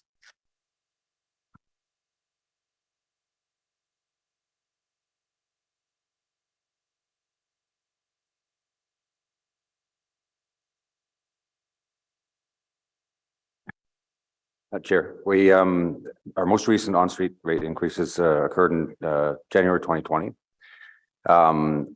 As part of we have a municipal park management strategy, which includes our rate setting guidelines.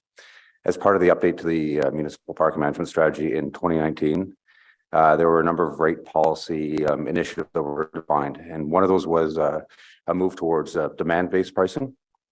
So what's contained in the budget and what has stayed static is the maximum rate that we can charge. So most of our on-street parking is $3.50 an hour on street, and the budget identifies a maximum rate of $4 an hour.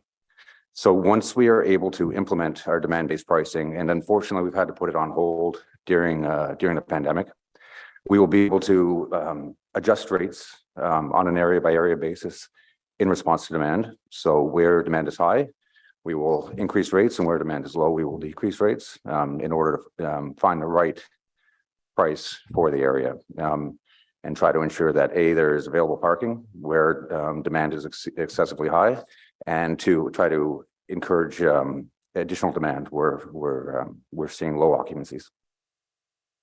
Okay, I appreciate that. I figured the freeze had something to do with giving a little break during the pandemic, but I will say that I think it's about time we looked at raising parking fees as a source of revenue for the city. We see transit fares going up. Luckily, there's a freeze this year, but there has not been a corresponding raise in parking fees. And to me, it only makes sense, again, if we want to induce a certain kind of demand and to keep the cars out of our core. I think that's something we should look at in the future. Anyway, thank you very much.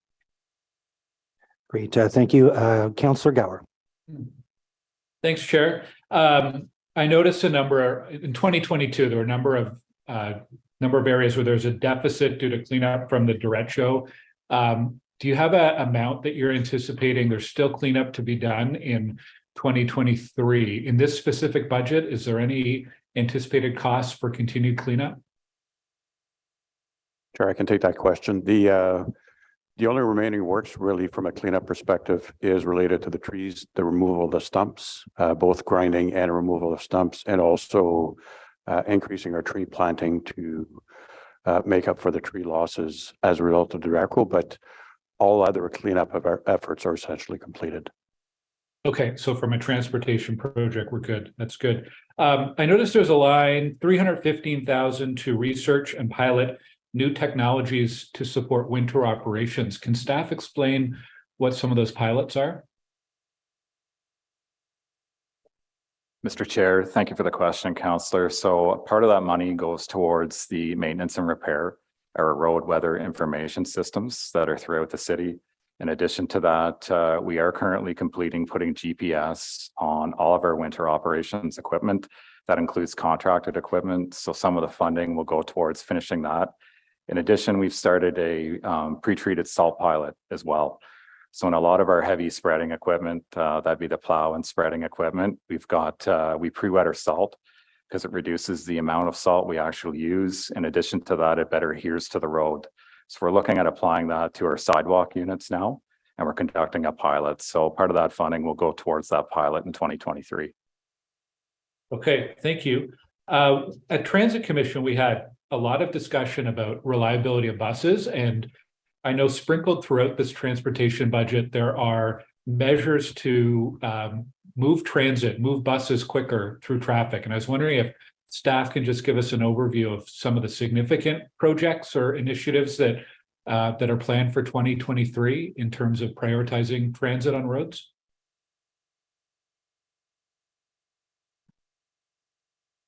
Yes, that would be part of our transit priority program. And sorry, I'm just trying to find my slide deck. So some of the work that we have is and the funding in 2023 plus some of the unspent authority that we've had from past years, which we called WIPs, works in progress. So with all that funding, some of the works that are being planned are Carling transit priority, Bayswater to Bronson as part of renewal work there. Albert Slater between Bay and Elgin, baseline west of Woodruff. We have some funding there to start transit priority measures through that section. And there's the Montreal LRT station with a bus loop that we'd like to introduce there to help with the transit operations in that area. Okay, I am going to follow up separately with staff because I think it'd be helpful to get a list and start to get that shared out to the community, because any initiatives we have to improve reliability and speed of transit are excellent initiatives. One last question. I'm glad to see the increase to 62,500 on temporary traffic calming. Is there any impact? Will that impact at all the planned deadlines? Is there enough staff to handle the increased installations? Just looking for any details there. Thank you. Through you, Chair. There is not an impact to deadlines. We are still working with the same timelines.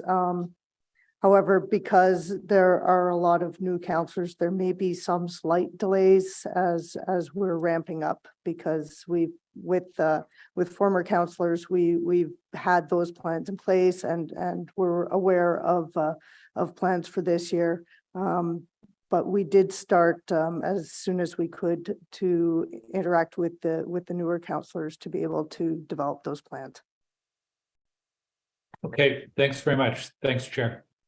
Great, thank you. Committee Member Devine.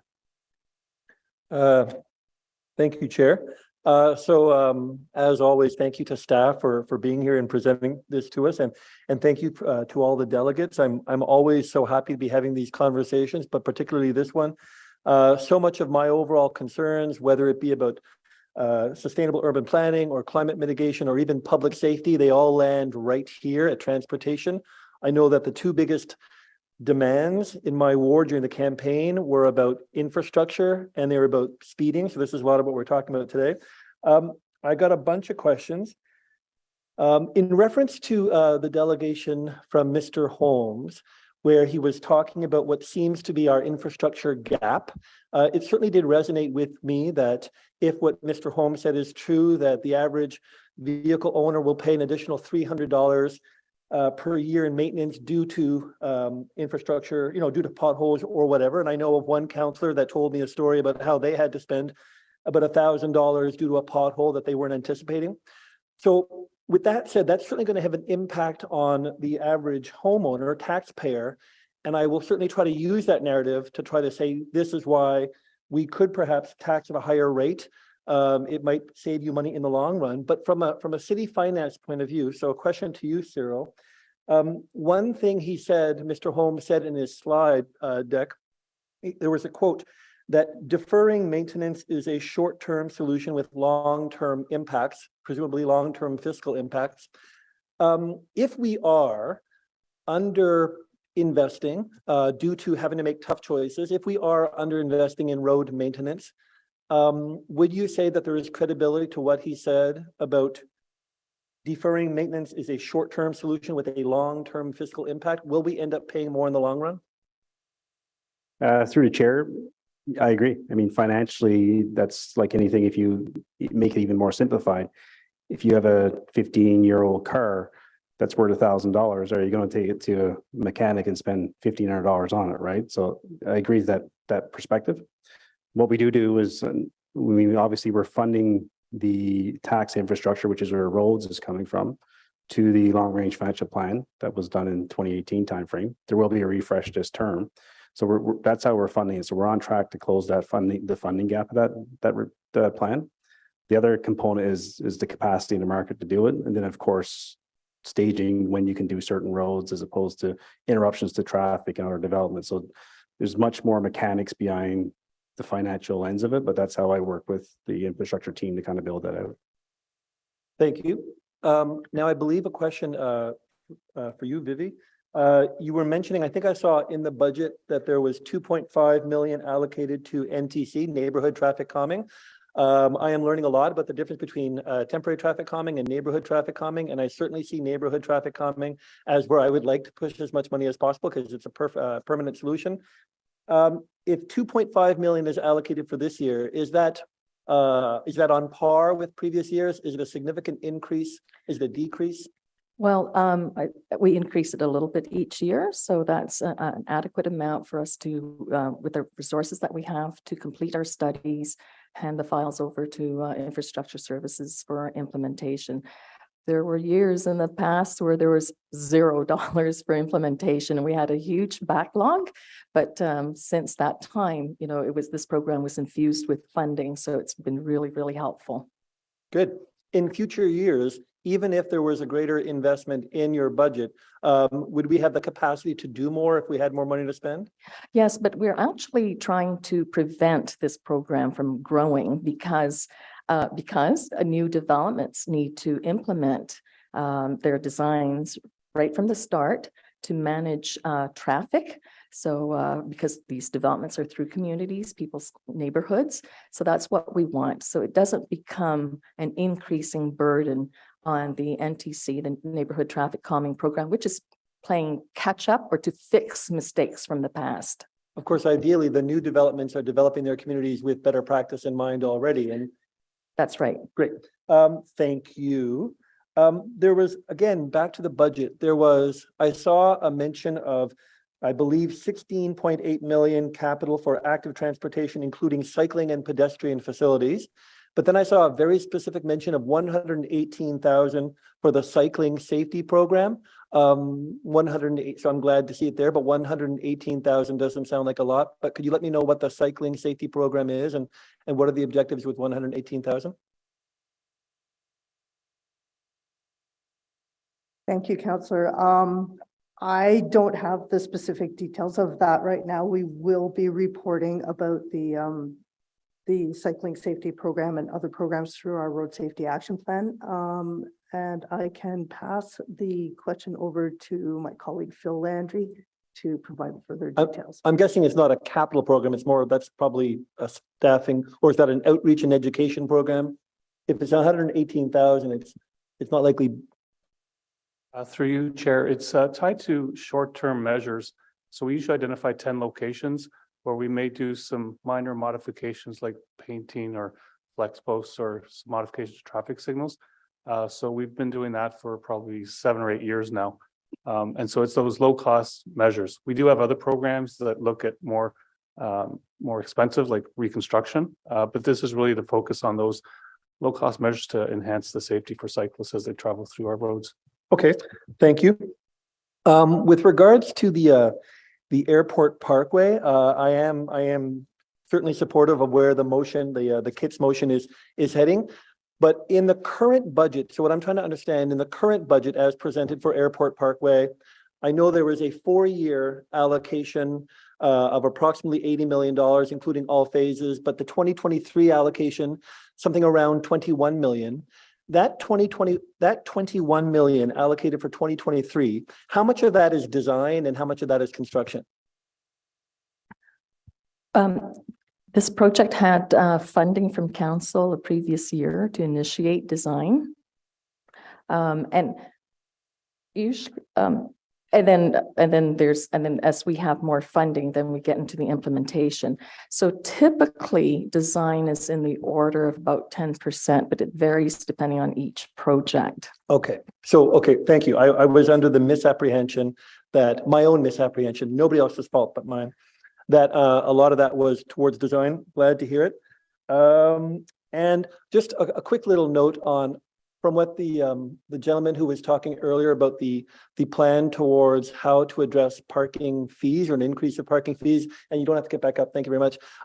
It sounded like there was a move towards demand and surge parking. I'll certainly look to talk to Councillor Troster about this for 2024. I would prefer that the city move in a direction of just an equitable flat across the board rate. Demand and surge fees, if that's the direction we were contemplating, is one thing in the private sector. In the public sector, I'd be worried that would certainly put certain people at a disadvantage. I'd rather just look for something across the board that people can predict with a certain amount of predictability. Thank you. Right on time. Thank you, Councillor. Committee Member Dubroche. Thanks, Chair. If I understand correctly, you're going to allow questions or comment or debate. So I'll just do some questions now, then I'll come back on later on just to speak to the motion. regarding deferral of the Airport Parkway. Vivi, obviously the Airport Parkway, as it's conceived right now, the plans date back many years, 2013. It's expected, and to sort of delay it as is currently proposed, what would be the impact on the surrounding road network in the area there of the South and South Central? With the Airport Parkway widening, it would help alleviate some of the congestions on other streets, such as Bank, Albion, Conroy, McCarthy, Riverside, and a bit on Prince of Wales. So, people are coming back, traveling again, commuting again in the city. So the numbers are coming back up to pre-pandemic levels. So we'll just, it's just going to be like now, and it'll continue if there's a delay. So if I hear you, Vivi, the impact is likely additional traffic on these roads. It's not necessarily a higher ridership. It's going to be an impact on the surrounding road network. Yes, because our modeling has already assumed that there was high ridership on the Trillium Line extension, the Trillium Line itself, and that it's the residual of travel demand that has to be accommodated. And the Airport Parkway would be the solution for that, and has other benefits, including preventing cut-through traffic in some communities. It also helps reduce volumes in other congested streets as well.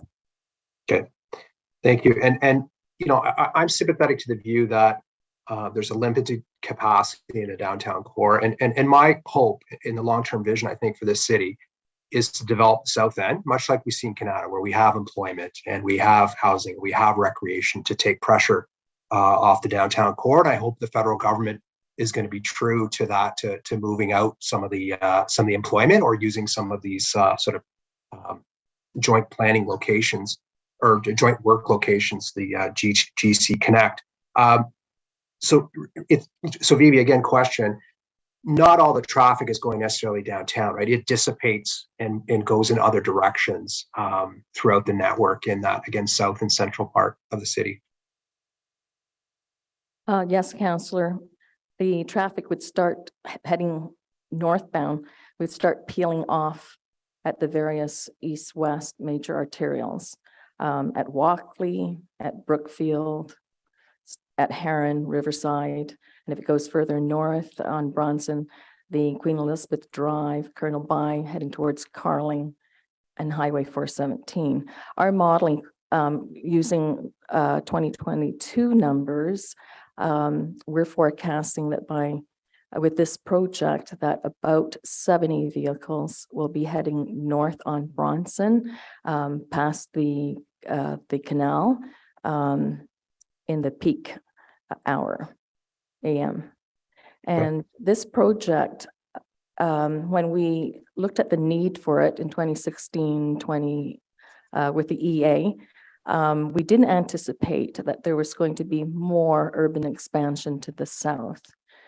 And it means our numbers that we just looked at recently indicates that between 2031, because that was our planning horizon that we worked with, to the new planning horizon of 2046, there's going to be a doubling of the number of households in the Riverside, South, and Leitrim communities. The numbers between now and 2046 actually is like tripling what you have today. Yeah, and I'm certainly not thrilled with that either, in terms of what was added by the province arbitrarily in that, given that we're trying to create, again, some balanced communities out here, but it certainly will create some additional pressure. I heard comments from the delegation. I think that this is a unique situation that we have a roadway next to a rapid transit system. That's not unique. I mean, the entire east section runs along the Queensway, right? That is part of kind of our our network that we have transit and roads that are parallel. This is not a unique situation, Beauty.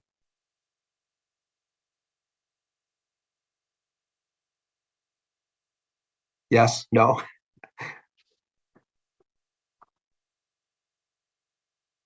Correct. She said yes. Okay. I didn't hear it, Chair. Through the chair, yes, that's correct, Councillor. Yeah, and just last question, Chair. Just on the cost savings again, Vivi. This was a bundling that there's, I'm sure a lot of support for the Walkley work and what have you, and the pathway connection, and the pathway that runs parallel. To defer as is proposed today will result in higher costs for this project. It will compete with additional dollars that are planned for additional projects down the road. Again, we'll lose that advantage of bundling this project. Is that true? It's you get the economies of scale if you have a larger contract. That would have been, as planned, would have been all the works on Walkley, all the works on the Airport Parkway, including the multi-use pathway. But when you break them out, and we do that in the past. We do implement projects in increments, typically because of limited funding. But when you do that, you lose the economies of scale, and it's just the way the tendering goes. The contractors, with a bigger contract, we get a better price. Okay, thanks, Phoebe, and thanks, Chair. That's all my questions for now. Great, thank you, Councillor. Committee Member Bradley. Thank you, Chair, and thank you to staff for your presentation. My first question is a clarification question on the temporary traffic calming budget. So in the presentation, it said there was $62,500 per ward. Does that include the annual reinstatements? You, Chair, no, it does not include the annual reinstatements in terms of the materials, but could include the labor. Yeah, because I thought I understood that this year that changed, because that used to include the reinstatements and the $50,000 that councillors had access to previously. So I guess my question would be that I assume that each year the cost of reinstatements would escalate as we add more measures in our ward. So how is that being absorbed? The reinstatements that were included before were for damaged stakes, damaged calming measures, and we have taken that back into our operation budget because we were able to achieve some savings through inventorying them differently. Okay, so it doesn't include the cost, like the labor cost to install the traffic calming measure that comes out of the $62,500. No, not for the reinstatement. Okay, so then how do we deal with that? Every year it's going to escalate. How are we absorbing that? I'll pass this question over to Phil because he's waving at me right now. Thank you for the question. As Carol mentioned, we are looking at being more efficient in terms of how we manage the inventory. In the past, where councillors were responsible for each of their flex posts, we had to actually go in and mark each one to say it was in Ward 1, 2, or 3. What we've done now is we've bundled them all together, so we don't have to do that inventory. So that's saving us hundreds of hours in terms of work and also just storing the materials. So through those efficiencies, over as time goes by, we don't expect the cost to increase to a point where it'd be a budget pressure. And we're always continuously looking at other ways to make our operations more efficient. And so we would expect to be able to do that as well. Great, thank you. My next question is still on traffic calming, but on the neighborhood traffic calming program, so the permanent measures. So Albion Road, which I know it was referenced in the context of the Airport Parkway because there is cut through traffic through that section between Leicester and Bank, and it's been an ongoing issue for some time. But I do think that there's more cost-effective ways to deal with cut through traffic, which would be through implementing the neighborhood traffic calming study. So the previous Councillor Deans had secured the Albion Road area traffic management study as a condition of the Hard Rock casino site plan moving forward. And so we had money out of the tax stabilization account to do that, but no money, no funding to implement the measure. So I'm wondering, how does that get onto a funding stream? I know it's not in this budget. How are staff prioritizing the implementation of those measures since we've spent the money on the study? The NTC program, as you know, Councillor, is based on prioritizing with all the requests that come through. So they shift around, but we do understand the importance of this, the file. I believe there is some work that's being done with some of the bus stops to help improve that. And if there's development that's happening there, we would use that opportunity to get some of these things done through that program, but we are keeping an eye on that, and so it hasn't fallen off the table. Perfect, thank you. Yes, I know there was some extra money left over from the study that we're going to use to implement some of the recommendations. I just want to make sure that it gets into a funding stream at some point, since it didn't come through the traditional kind of framework for the neighborhood traffic calming study. So I'll leave that and take that away. My other questions were just some clarification within the budget documents themselves.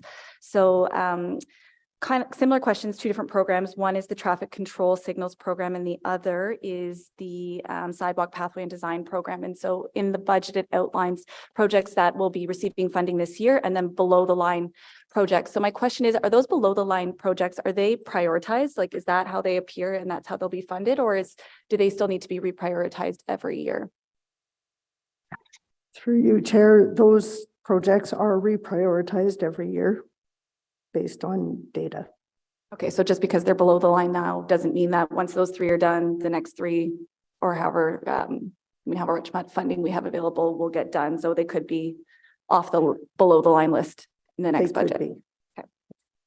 My other question was about road resurfacing. So last year there was a road in Gloucester Southgate Ward, Athens, that did not get complete, and I think that it was funded, but I think it was due to labor shortages, or there was some labor disputes within the industry that prevented that work from being complete.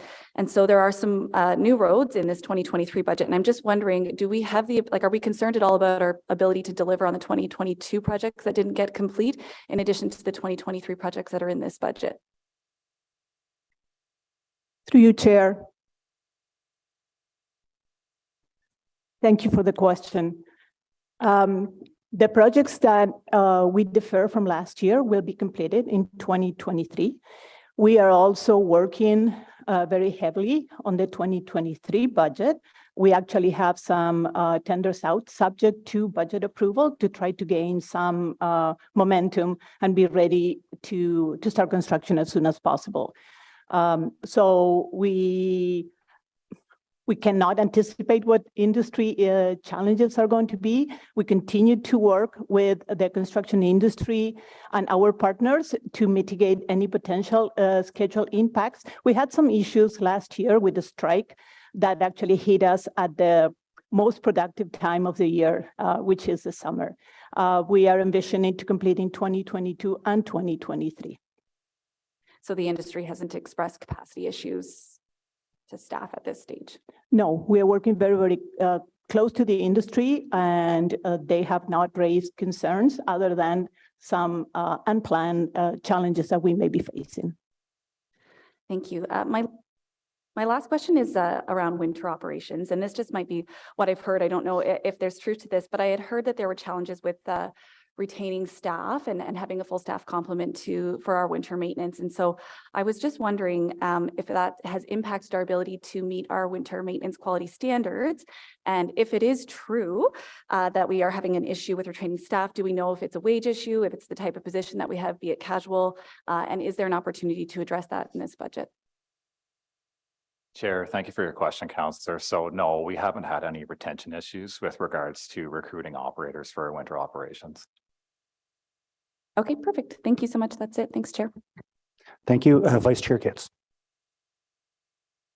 Thank you, Chair. I'm going to bounce around a little bit. So I note an increase in user fees for dumping snow in city facilities. And I would say anecdotally, as a rural councillor, we've been hearing about increased illegal snow dumping, especially this year with all the snow. So I'm just wondering if staff is formally tracking that in any way, and is there a concern that as fees increase, it will lead to an increase in these illegal snow sites? Chair, thank you for your question, Councillor. So we do work very closely with our partners in bylaw with regards to illegal snow dumping. Unfortunately, today I don't have any metrics for this season as far as the issues go, but when they do arise, we do reach out to our partners in bylaw as well as our staff to address the issue as quickly as possible. Okay, thank you for that. And I will just take a moment to thank you and your teams for the incredible snow clearing efforts. We all know how much snow we've received, and especially, you know, the operators. It's been great. So thank you. Going back to a previous question about reallocating DCs, I'm wondering if these DCs are tied to a geographic area specifically, or if through the TMP update, there will be an opportunity to reallocate funding based on those citywide priorities that are identified or gaps in our transportation network.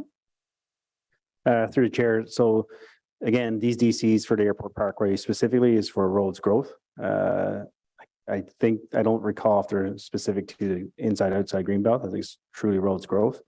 But as Vivi mentioned earlier, the challenge is if we take that from there and move it to a non-roads growth, but still a roads type network, there's more strain on the tax burden. So the airport parkway, as an example, is 95% DC funded, so 5% tax funded. If you move over to a different category, it could be 70% DCs, 30% tax. So it's more of a tax burden. So that's got to be a consideration, but it can be deferred to another like for like, if you will. Okay, great. So as long as it's roads related, it can move around again based on the priorities that we'll identify. Okay, good to know. And just a comment with respect to the motion and in response to Councillor Dudas's question about consultation, I did want to clarify, you know, staff's opinion that the widening is still required, but with the Trillium line extension around the corner, it is important to understand the realized impact of that before advancing with construction. So, you know, it doesn't mean that the widening is canceled. It is simply deferred until the TMP can confirm priorities citywide, and broad consultation will occur through that TMP update. So it's not preempting community consultation or input from partners and stakeholders. That is still very much welcome and will come. Thank you. Thank you very much, Councillor. Committee Member Johnson. Thank you very much, Chair.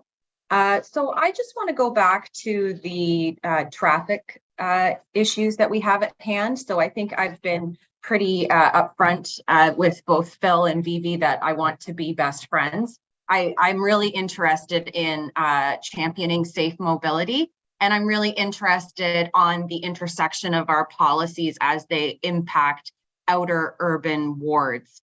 Our wards were designed for cars, so we are not benefiting from the more modernized policies and multimodal designs that new growth is receiving, as Vivi mentioned. But we are also struggling to receive different investments in traffic calming because our roads are not being resurfaced with the current priority of only arterial roads. So our collector roads, which you saw in those grids, they're pretty poor, are not seeing the road resurfacing that could trigger traffic calming. And we now hear that perhaps the neighborhood traffic calming program is not something that we're looking to grow or expand because new growth is designed in a new way. So I am concerned about the traffic budget as it implicates or as it supports people in College Ward. You know, a lot of new young families are here. We want to move around safely. We want our children to be able to have like a ball bounce down the driveway and not panic that they're going to get smoked by a car. And we don't have the priorities or the strategies in our budget that allows for these outer urban wards to get equitable investment. So I am concerned about sort of the conflation of the way that we've been spending. I do understand already, you know, with our traffic signals, that we have intersections that have warranted updated traffic signals that we have not yet been able to secure funding for. So I was wondering if I could get a sense of, you know, how much does the 2023 budget allocate to traffic signal needs where the intersections have met the warrant?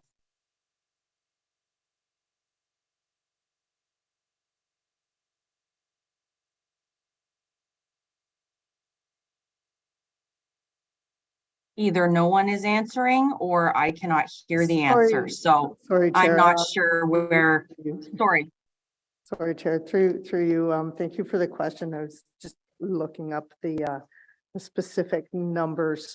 We do have 3 locations that we are working on for 2023.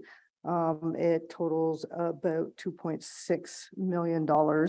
And as you had mentioned, there are quite a number of warranted locations that we are below the line.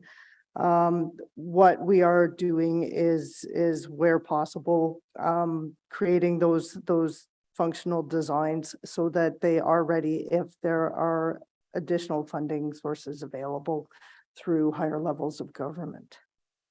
And how much money would we need to install the traffic locations that are already warranted, that we're missing funding for? How much are we looking for? I believe it's about $61 million. Okay, so what I'm hearing is that we are doing a great job of collecting data, but we are struggling to implement the solutions that data warrants, which I think is a different kind of gap that is beyond just road maintenance, but other types of infrastructure investments that we need in order to keep our residents safe. I would argue that these investments are a basic function of a municipality when we talk about, you know, tending to our knitting. And so I am concerned that we are already not being able to keep up with the needs that we have. Similarly or differently, I'd like to explore the $1 million 2023 minor sidewalk repair that has been added for this year's budget. So is this a new line? I feel like this is a new line for 2023. I think the mayor mentioned it in his speech, so it sounded new. Is it new? Through the chair, yes. So in 2022, we ran a little bit of a pilot project where we invested into the minor repair on the capital side. Prior to that, it was in the operating side. So in 2023, we've added a new investment of a continuation of that pilot because of the success and the benefits that we've seen. Okay, tremendous. And so I'm trying to draw a parallel between, like, you know, filling cracks with asphalt on roads and what this how this program is implemented on sidewalks. Is that correct? It's sort of like a gap filler. It's a pothole filler for sidewalks. Thank you for the question, Councillor. No, this is a program that deals with those sometimes couple of panels that need to be replaced. So it's not to go and put asphalt and fill cracks, but it is to deal with those minor repairs that are not like 700 meters or a 1 kilometer length of sidewalk replacement, but require attention to deal with mobility and accessibility in the different communities. So we are looking citywide locations that are more critical, and we are packaging them together on a program that we're going to tackle this year, done in-house with infrastructure services. Okay, tremendous. So for the $1 million, is that where does that get us? Is that enough? Does that get us to a state of good repair in our sidewalks that meets our state of the asset when it comes to sidewalks? Through the chair, thank you for the question, Councillor. So that $1 million is in addition to the budget that Road Services has to make those minor sidewalk repairs throughout the city. So last year we piloted this with infrastructure services. We're going to continue with that pilot this year.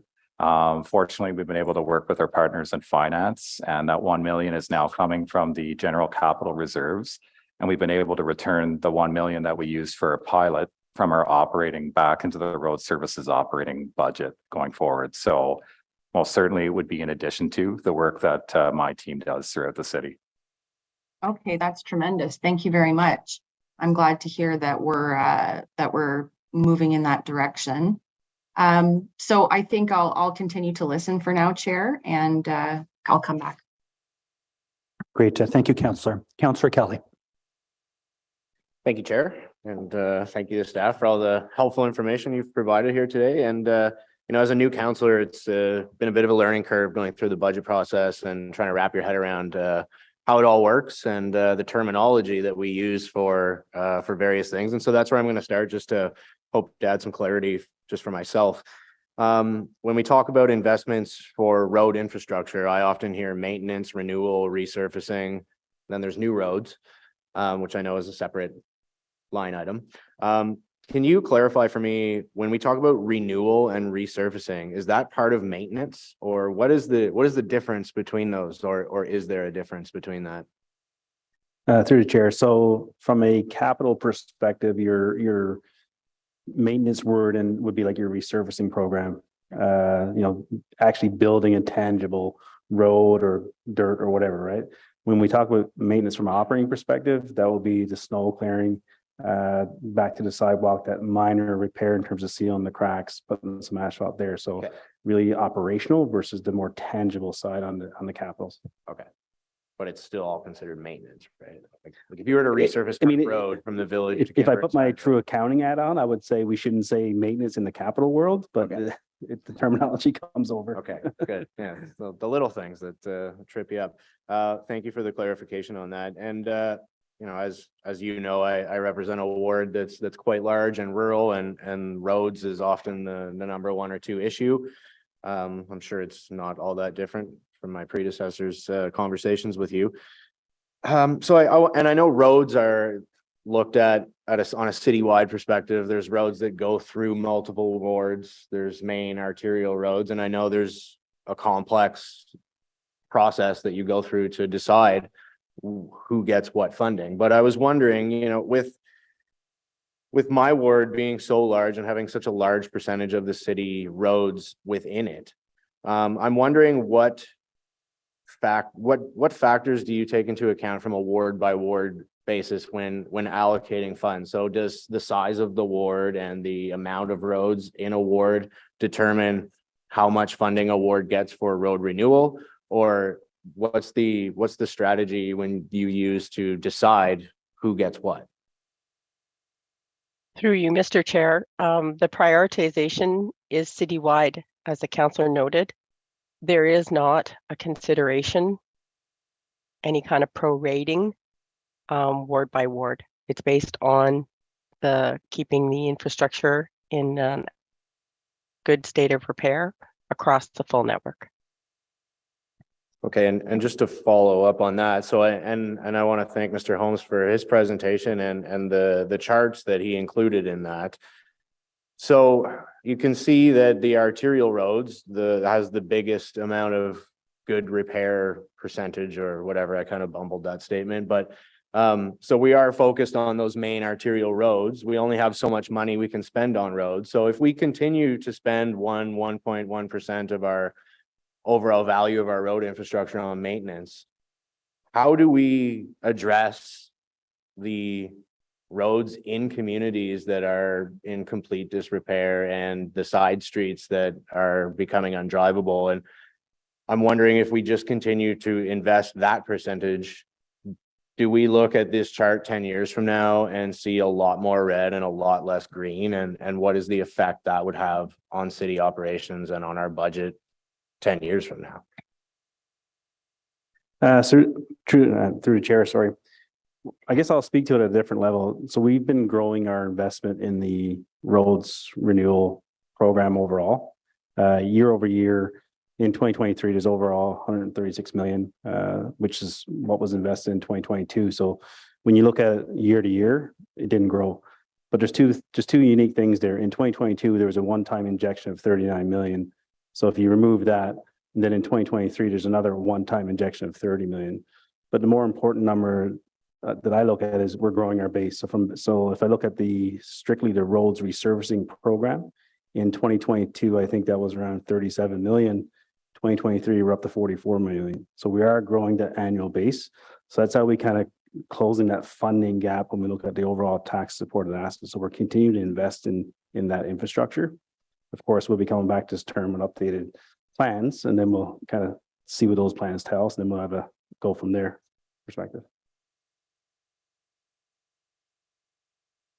Okay, and then my last question is one that I was just very curious because one of the presenters raised this. It was in terms of clearing snow on gravel roads.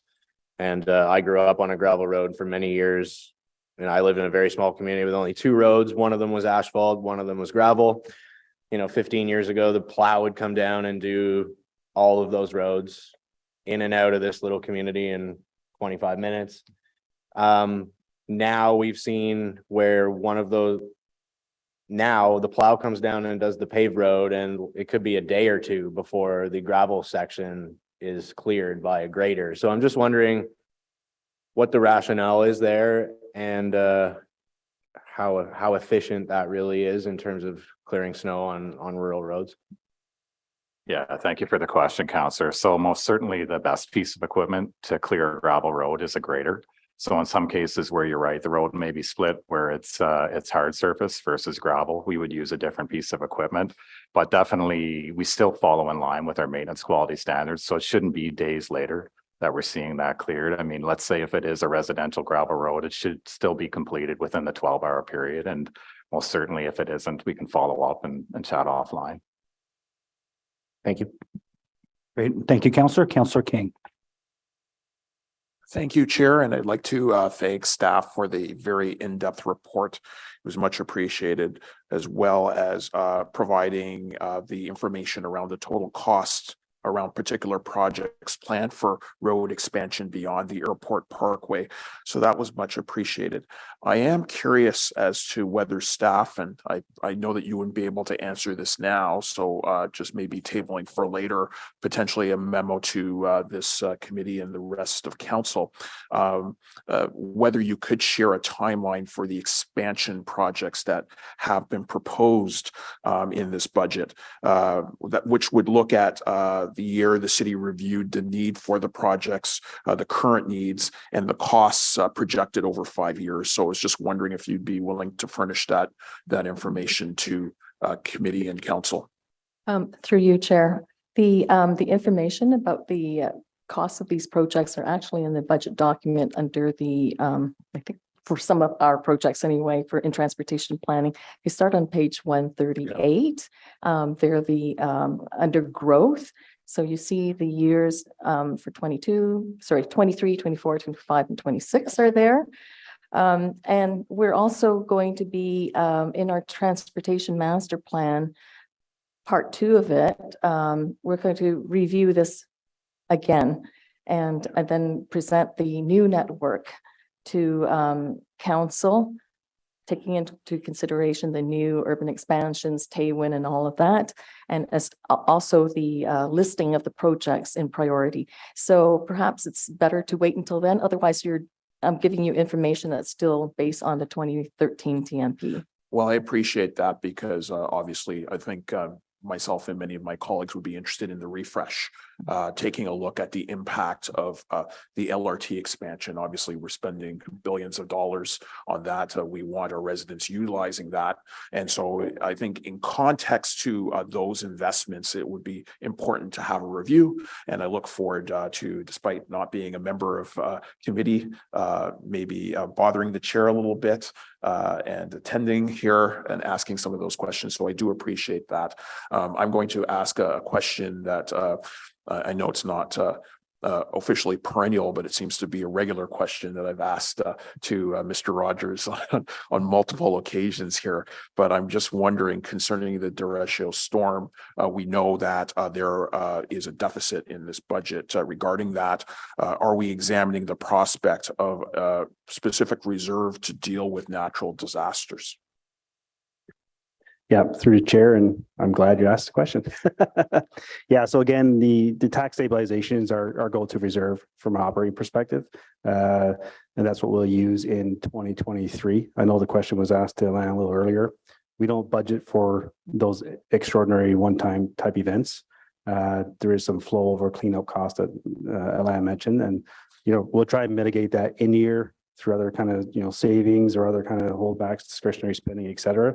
But ultimately, if there is a deficit because of terrestrial cleanup at the end of 2023, I'll report that back, and the tax stabilization will be the place that we'll go to.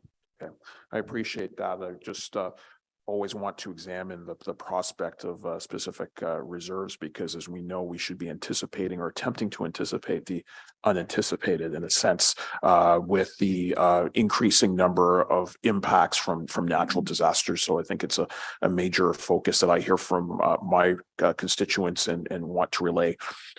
In terms of the electronic scooter fees, and I do thank you for some back and forth on those questions, but wanted to really get it on the record.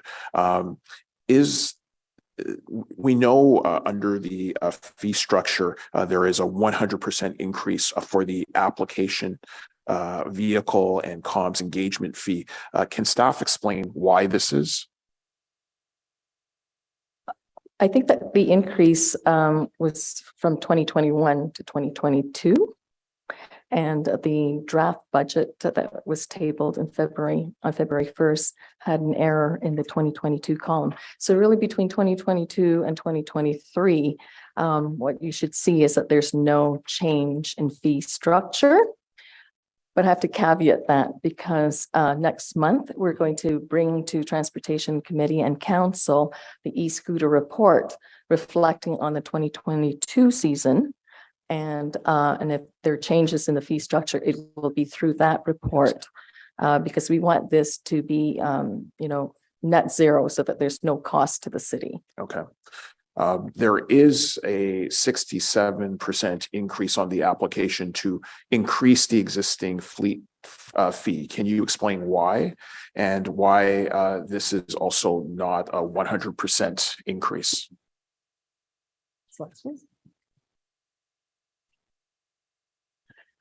I'm sorry. I have Heidi Kuzno coming to the table. Maybe she can elaborate for you.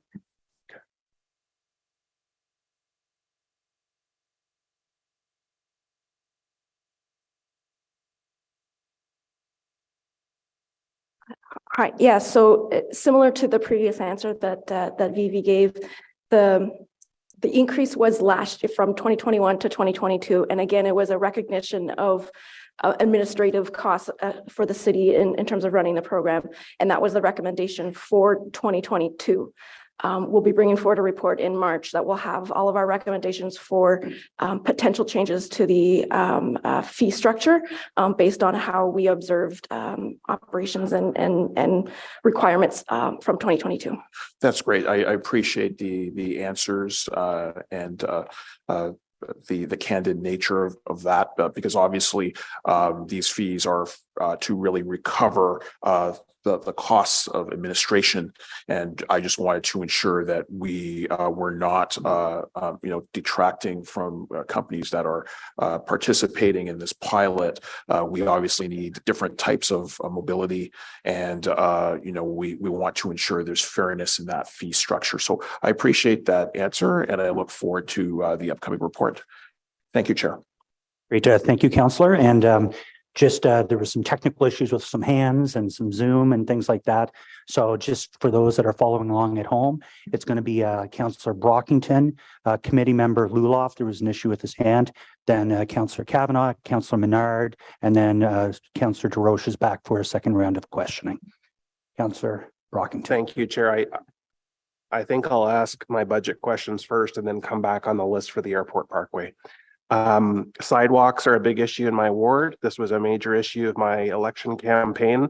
I've raised this over and over again, and I'm disappointed with the investment for sidewalks. I'd like to ask staff a clarification question. It's my understanding there's a budget line that's called sidewalk renewal, sidewalk panels, which could be the pilot project money that Quentin mentioned. And then we have a road renewal budget line road patches budget line and a road potholes budget line. Am I correct on those 5 budget lines? Through the chair, correct. And just for clear, there should be, you'll see in the capital section, there's actually sidewalk minor repair project. I don't remember the number, but it's a specific project for that 1 million additional as well. Can staff give me the budgets for those 5 budget lines I've mentioned over the last 3 or 4 years? I'd like to see the investments we've made in those, and I'd like to have that in preparation for council next week. Through the chair, yes. If you don't mind touching base with me after, so I log it perfectly. Can staff just comment on sidewalk investment, particularly in my ward? I don't raise issues that are not an issue. They are top of the line issue in my ward. And year after year, I struggle to understand why we don't put the same emphasis and importance and prioritization on sidewalks that we do roads. Roads are important. I've always spoken in favor of road investment, but the sidewalk one for me is a real head scratcher. So can staff please comment on this matter?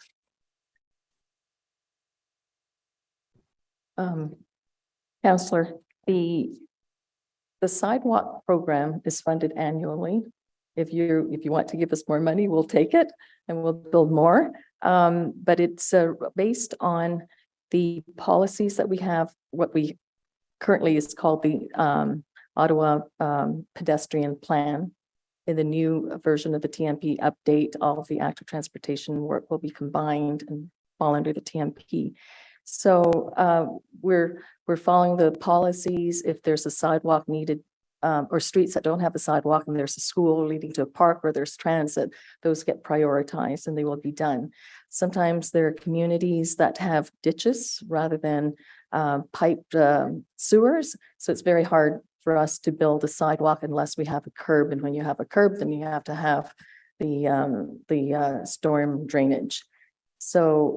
So we look at all those things. We look at particularly for schools, for children going to schools, that's very important. So we put that in and prioritize them, and we use the funds as we're given. Yeah, I appreciate that. And building new sidewalks is important, but that's a whole nother conversation. I'm talking about repairing assets we already own. And we're not, in my opinion, addressing the top priority. I've given examples to staff where people have fallen and injured themselves, and the heavily cracked sidewalks, the heave sidewalks, the flake sidewalks still remain. And like, in addition to people being injured, what has to happen?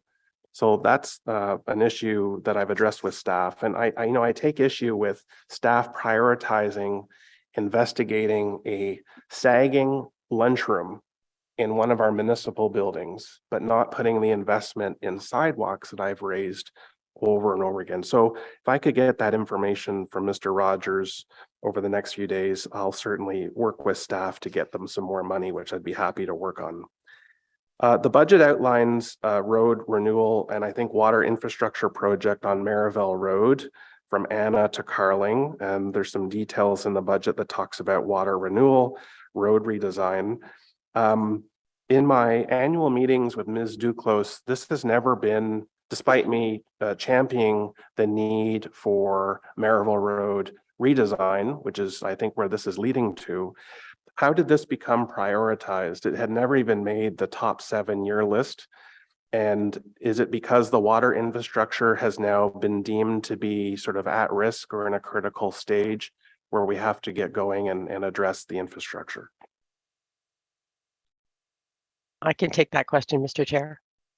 That's correct, Councillor. It's the water main and sanitary sewers in that section that are prompting the prioritization for renewal. Okay, so they've been, I guess, reassessed within the year, and they're at a state where they've now become priority. Is that correct? That's correct. So the money allocated in this year's budget would be for design, right? There's obviously no work that's going to start in 2023, but there'll be some community engagement, design dollars, and then we'll see future years the actual construction. Is that correct? That's correct. Excellent. Okay. The speed enforcement cameras, I think some are listed for non-school zones. Can staff just comment on this, please? Are there locations not, sorry, are there locations being considered that are not in school zones?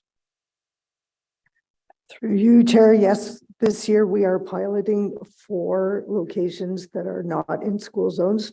They're on high-speed roads where there have been a lot of accidents or there's a high modal share of pedestrians and cyclists. Are they deemed safety zones? The 4 that are that we're piloting, no.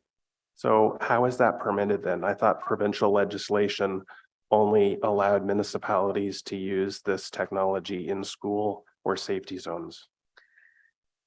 For this one, I will pass the question over to Phil Landry. Thank you. Through you, Chair. Yeah, so what we will do for those high-speed zones, we'll just create a community safety zone within that area. The city has the ability to do that, so we're following the legislation. So that's what will be done for those locations. Fair enough. So I think I've spoke to Mr. Landry before about 2 roads in my ward, that Walkley and Maryville, that has schools on both sides where speeding is an issue. Walkley's been mentioned. We're putting millions of dollars into road modifications.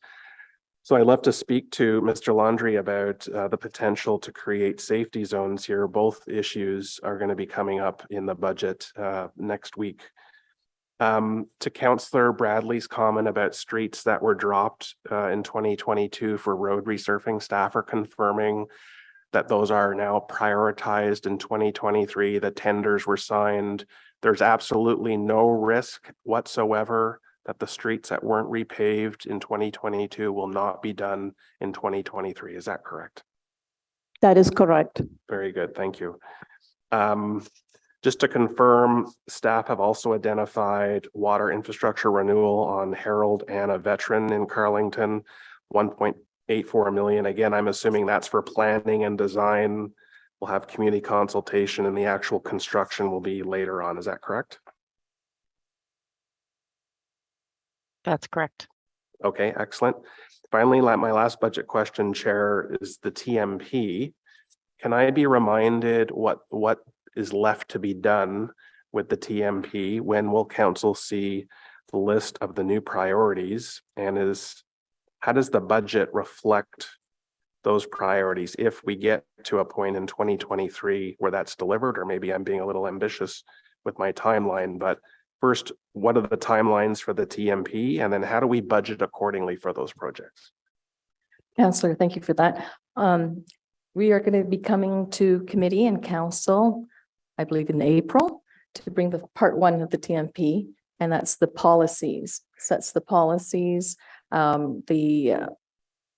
what you want to see, the vision for Ottawa from the transportation planning perspective.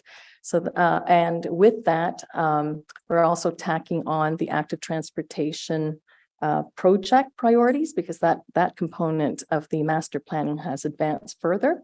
The reason why the TMP is behind the official plan in terms of being delivered is we had the pandemic and it was affecting commuting numbers all around. So it was not a very good time to undertake an origin destination survey, which then allowed us in 2022 in the fall to complete that. So staff are now working with the data that's being collected.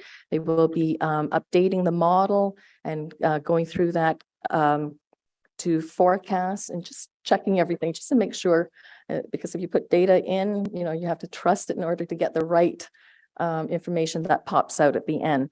So that's a very technical process and it will take a while. We hope to have come back in early 2025 with the transportation network besides the active transportation component. So that would be your rapid transit network, transit priority corridors, and your roads to reflect 2046 as a planning horizon, as well as all the other urban expansion areas that have come into the plan. And your other question is, how do we budget from now and then? Yeah, so we will just continue with the current transportation master plan. And it's not a difficult thing to follow because, we have been behind in terms of funding of our projects. So the need is there. So we'll just continue with that. Excellent, thank you. And Chair, just overall, I think the budget is decent. I think there are investments that reflect the priorities of people in our city, and I'm happy to see that. Active transportation remains a significant priority for my ward, and I commit to working with staff between now and March 1st to attempt to provide additional resources that I hope council will support. But I want to be fair. There's good stuff in this budget. There's also stuff that's short for my residents, and that's why I raise it today. And I'll come back in a few minutes on Airport Parkway. Thanks, Chair. Great. Thank you, Councillor. Councillor Luloff. Thank you very much, Mr. Chair, for accommodating me as I juggle two sick children today at home. For resurfacing, how do we prioritize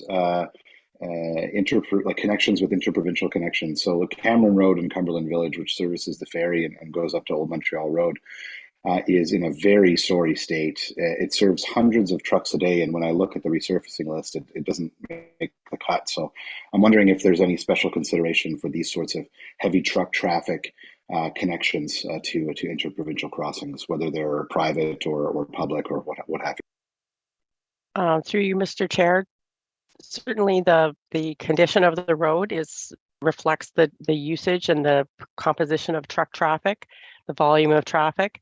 Our prioritization takes into account the condition of the surface of the road, the comfort of the drive, the structural adequacy of the pavement, the type of soil. Is it an area where our friends in Public Works are spending inordinate amount of time with potholes or reactionary maintenance? There are considerations with regard to like boundary roads or the role that this road speaks. I'm happy to provide you with some more information specifically on how this is rated within our system today. Sure, we can take it offline. That's not a problem. I've got a friend that drives a pickup truck and bottoms out on it, just turning around the corner. So it's something that we definitely want to be looking at for sure, considering so many heavy trucks use it. Last term, we had a 10-year infrastructure deficit in roads. Where does that stand today? And how badly did the strike set us back in making progress on that deficit? So through Chair, when I look at the overall funding side, I look at the total tax supported assets. I don't break it down in terms of each asset within there. What I can say is that the annual investment was flagged at 195 million in 2018 dollars. We do add annual inflation every year. And in 2023, we're roughly around 160 or so. So we're on target to close that gap in 2026.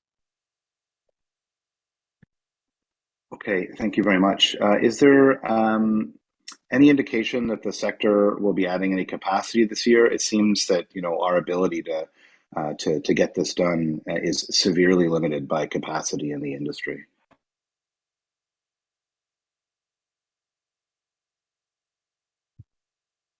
Through the chair, thank you for the question, Councillor. We have been having discussions with the industry. We actually meet with the industry on a regular basis. They remain committed to deliver the programs as we presented them to them.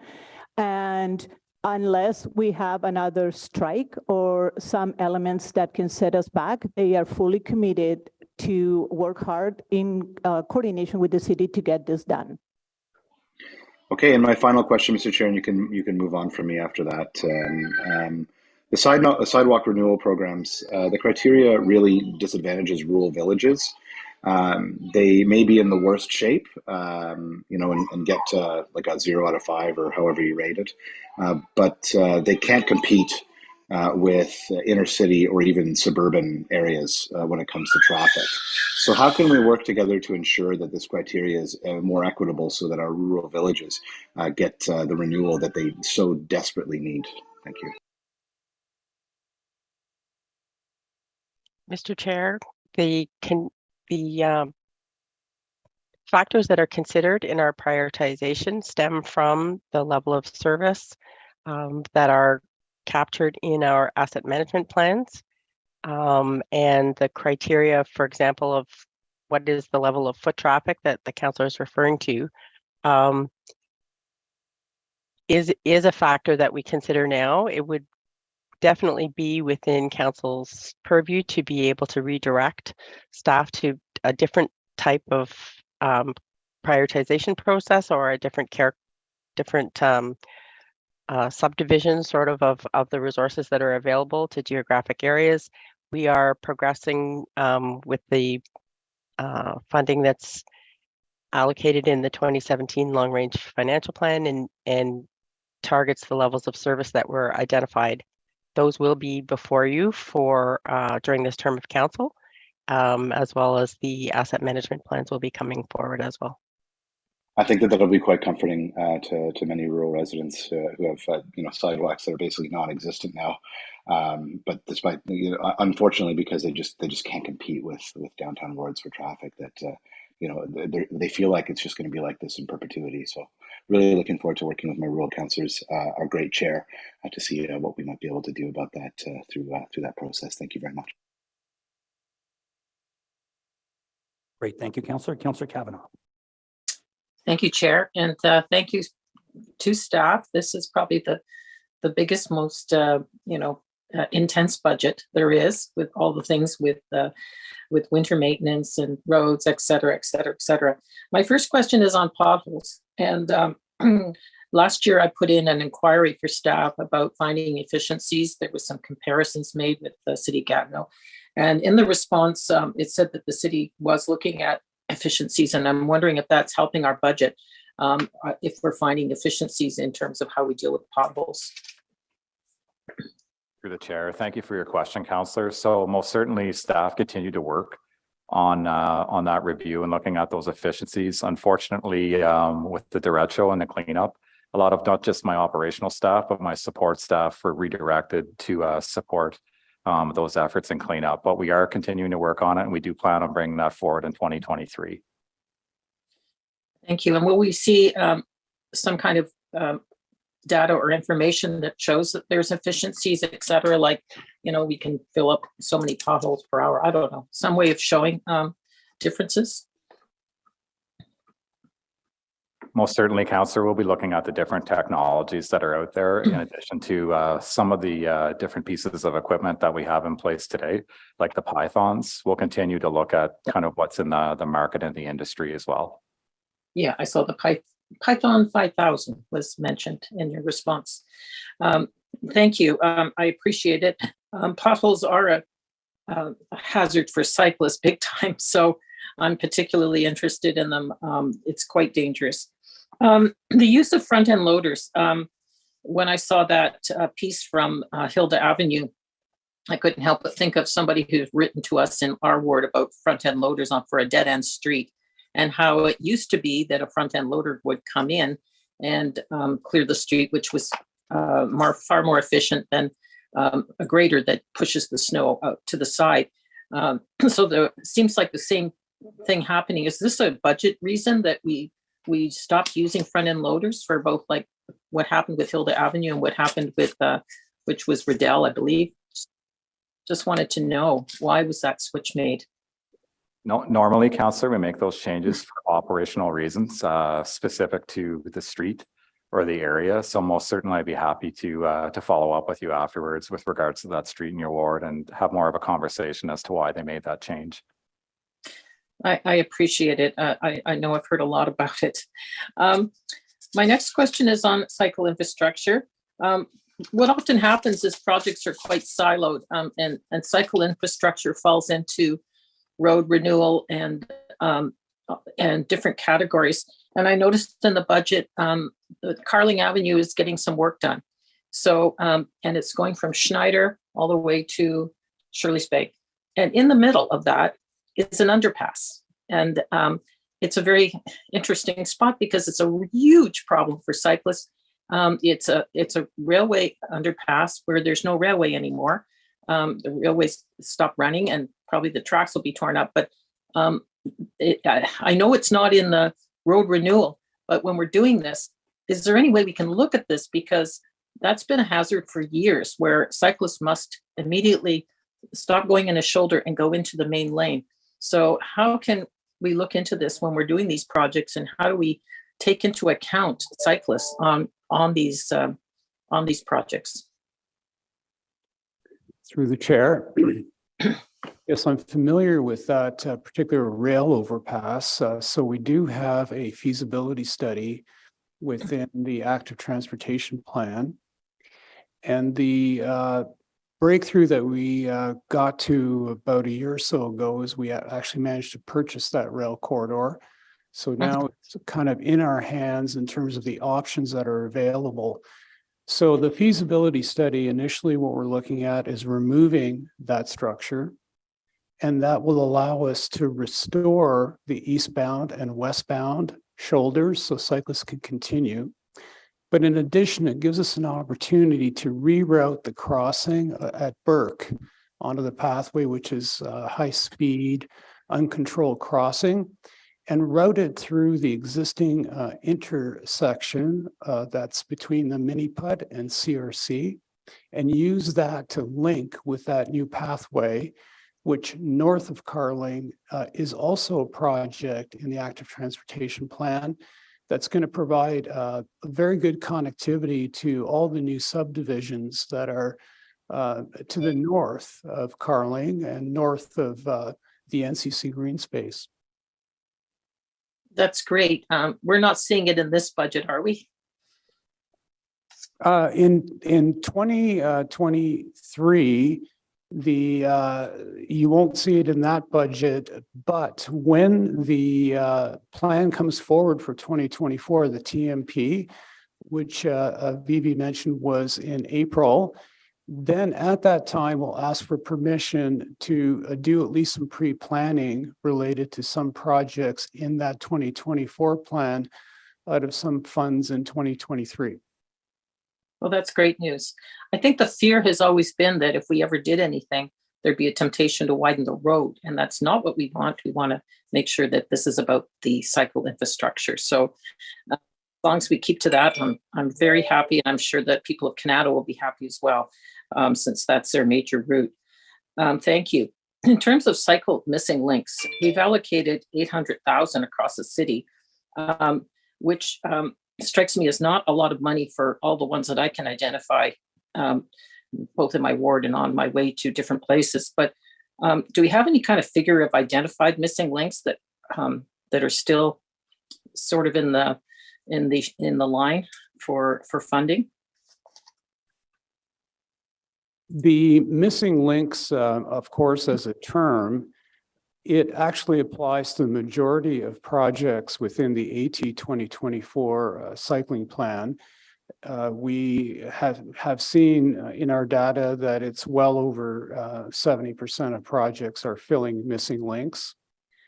The program that you mentioned, it's one that we don't pre-identify what we're going to be spending it on for many years in the future, because it's important to have some flexibility to allow us to leverage certain construction projects where opportunities come up to put in missing links. And so it's been very effective, I think, in that role where some small amount of money can be added to an ongoing construction project to make a big impact. And we wouldn't know that opportunity exists at the time we put the active transportation plan together. I really appreciate any emphasis we can put on this. As we heard from one of the delegations, they left my ward because the infrastructure is so bad for cyclists. I live it. I managed to get through it, but it's more out of just sheer stubbornness to get here. So I appreciate all the work we're doing on making those connections. My next question is about traffic calming in terms of better, Vivi mentioned better design in the future, which is great for the new areas. And it means that we can look at the older areas, old neighborhoods, such as my colleague mentioned College Ward, Lane, and my own ward were older areas that where the streets are made too wide sometimes, or narrow with no sidewalks. There's all kinds of mistakes made in terms of how we want to have a 15-minute neighborhood.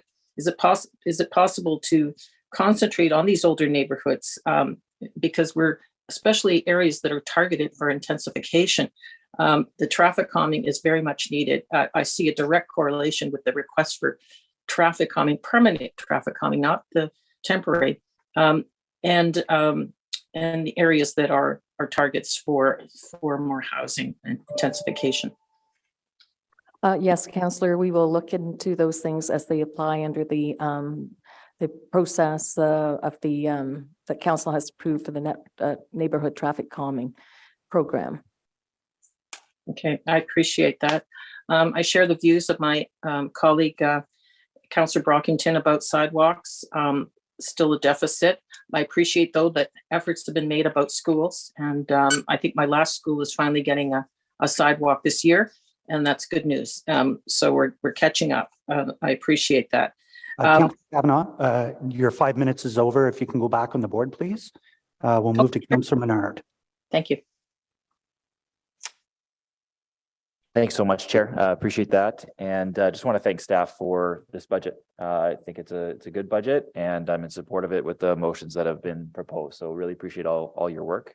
There's a number of road projects listed here that I think are positive for renewals that we need coming up. Certainly, you know, Grove and Grosvenor, Greenfield, Main Hawthorne, Monk, Oakland, Wilton, you know, Bank Street between Riverside Drive and Ledbury, important projects that I see funded here that are been needed for a long time. So appreciate all that work.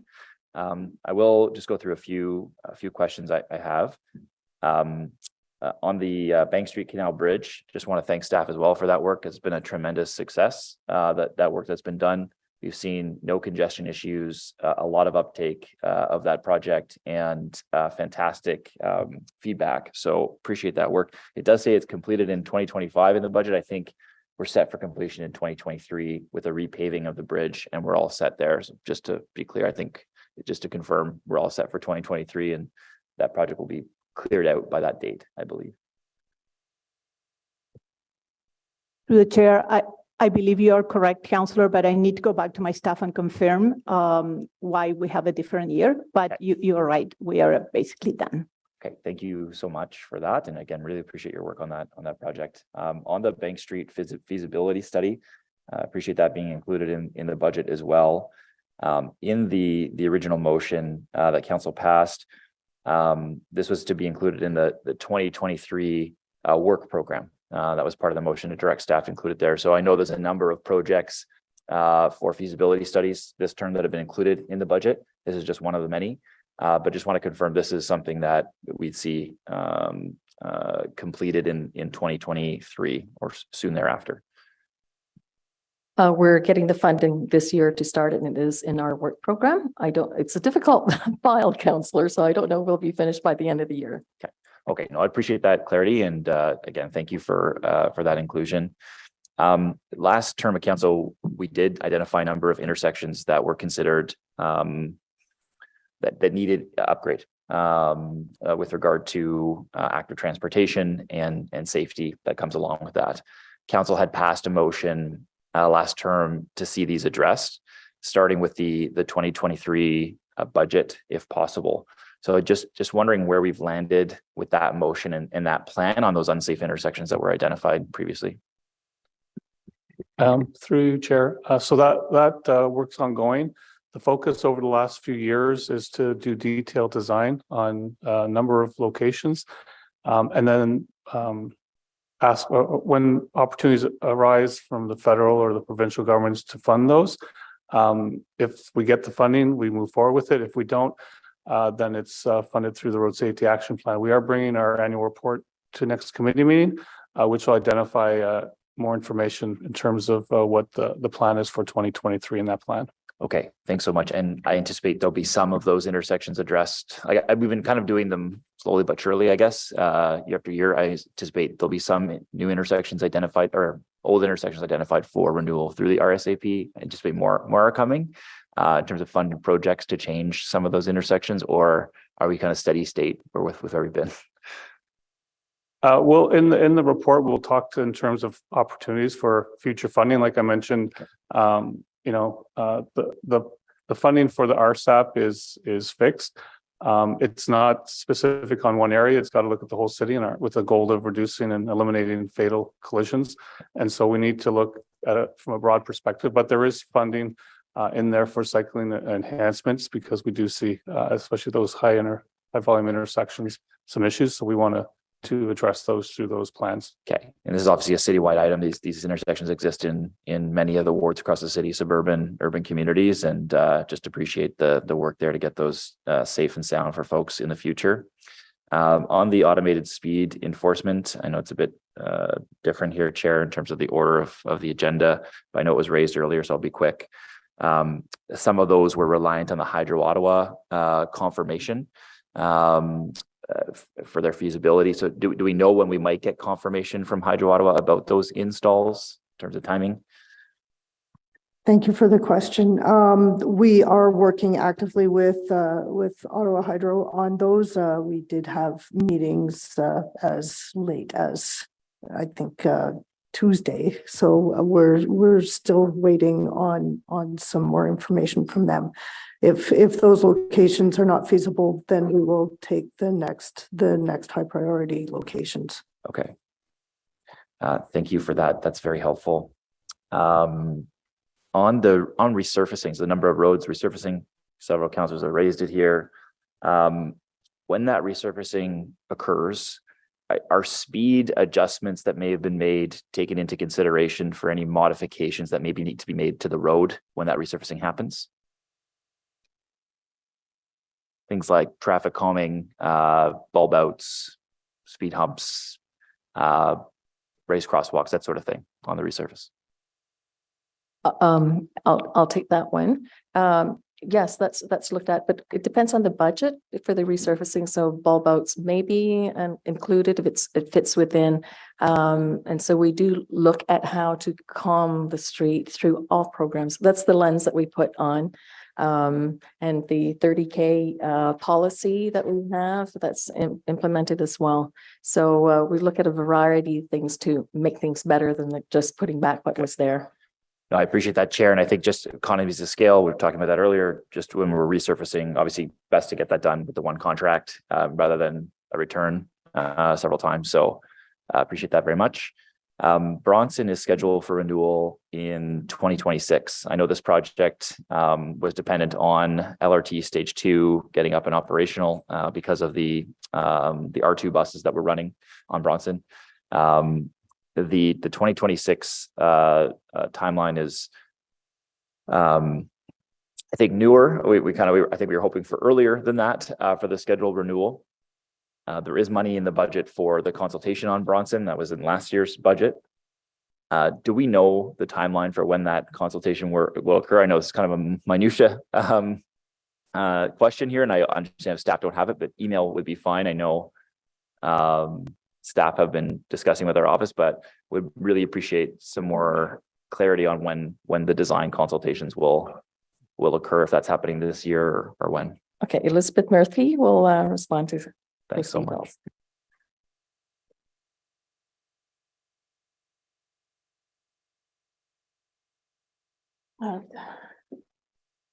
Through you, Chair. Thank you for your question, Councillor Menard. Where Bronson is, the Bronson rehabilitation project is concerned. There's a couple of things that have to settle down in terms of coordination with other projects, particularly the MTO projects and the bridge replacement projects. So all the detours have to be discussed and see how all that plays out. And then the detailed design will continue. So. Okay. And do you expect consultation with residents on that design this year? I just recognize we had money in the budget last year for some more consultations around Bronson. Quite a significant amount of money. So just timing wise, do we anticipate consultations to begin this year on the renewal? Well, presently, the project is with our colleagues in design and construction. So we're following it quite closely, and we'll be able to give you an update on when those public consultations will be. Perfect. Thank you so much. No, I appreciate all our work together, and looking forward to working with you more on that one. I think, Chair, I'll leave it there and just appreciate all the discussion here today and thank staff for their work. Thank you, Councillor. Perfect timing. Councillor Brockington. Thanks, Chair. Just over the Airport Parkway now, as the local councillor, I'm quite aware of this project. TMP was approved in 2013. I was elected in 2014. So I've been to literally every meeting. Councillor Bradley in her role as Diane Dean's assistant now, duly elected as well, probably has the same history here. What does the motion today, maybe the motion would be put on the screen to help folks, but in Ms. G's opinion, what does this motion give us that we're not already going to realize? So timelines are being addressed, but again, this is on the same timeline that I was aware of. What is, in your opinion, the net benefit of this motion? Oh, the real issue here is that any funding for the widening of the parkway itself would be deferred until the TMP is completed and after the Trillium line is up and operating for 2 years. Okay, my understanding is the Trillium line will open this year, which is 2023. We were informed by the project manager who's in the gallery and the consultant Parsons that because of construction inflation, the DCs needed to pay for this project resulted in a postponement yet again of this project, I think the third or fourth, to 2027. So those timelines match almost exactly to what is being outlined in the motion. I'm not pushing back on the motion. It's just I don't see anything new that's being proposed in the motion. I just wanted to get that clarification from you to begin with. In the budget document where you see the forecast, we have funding for this project being requested in 2024 and 25, 26 and 27. So we will not request the funding that's what I'm assuming from this motion is that we will not be seeking funding for 24 and 25 if it's related to the actual road widening itself. We may seek more funding if we need it to complete the works that are identified here in this motion. Okay, information that was communicated at public meetings held in November and December of 2022 indicated that this project was postponed again because of construction inflation, and we just didn't have the DCs in the pot. If I can clarify, Yes. Councillor, typically, yes, it would have to wait until all the dollars are there so that we can do one big project. This motion speaks to breaking it out, doing some components first and then leaving the road widening later. But if everything were to be done together, it would, we won't get full funding, I believe, until 2026. So it would be 2027 that tendering could occur. Okay, the detailed design for this project is a 2-year process. It started last year. It is scheduled to end this calendar year, by the end of this calendar year. Once the design is complete, the project, whatever we decide on, it's the non-widening component, if I could just use that term to describe everything else, as mentioned in the motion, really wouldn't be available to start construction until at least 2024. Is that correct?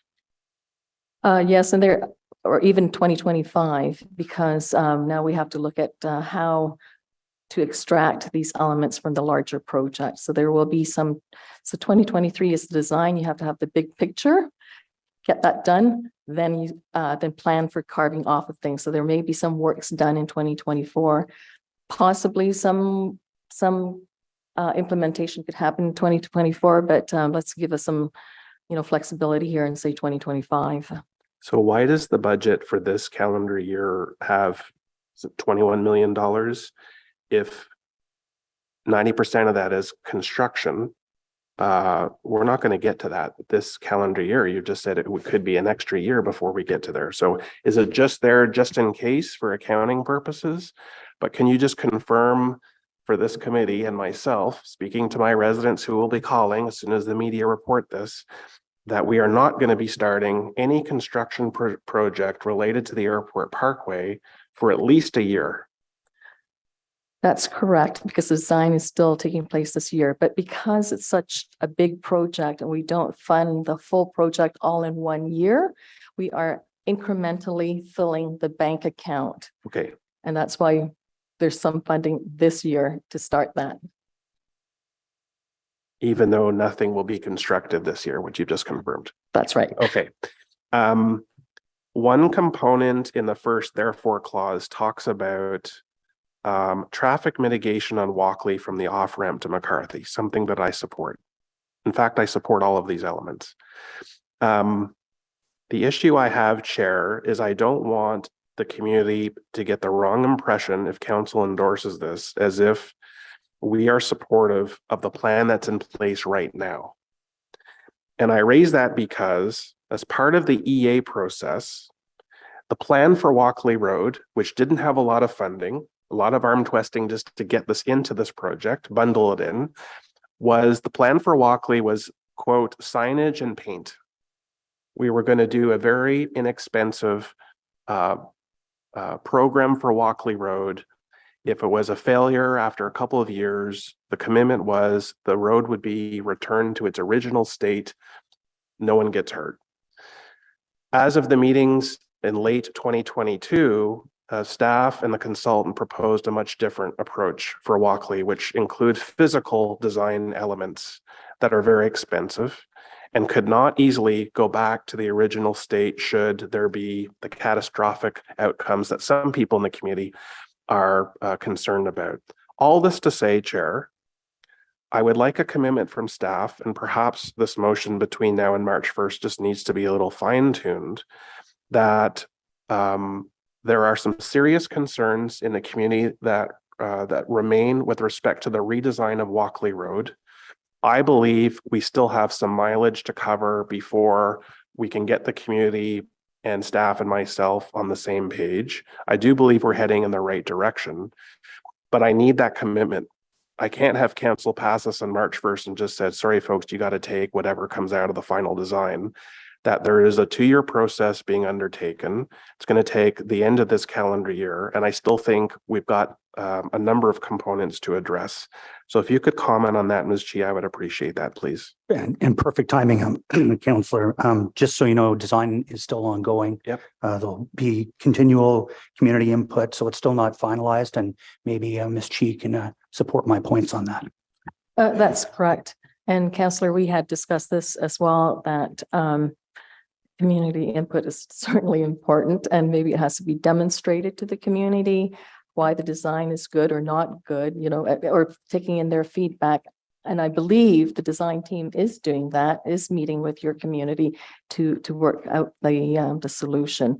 So construction will not happen until, you know, there's buy-in for the design. Great. Councillor, did you want to go back on the board again? And we'll go to Councillor DeRoche.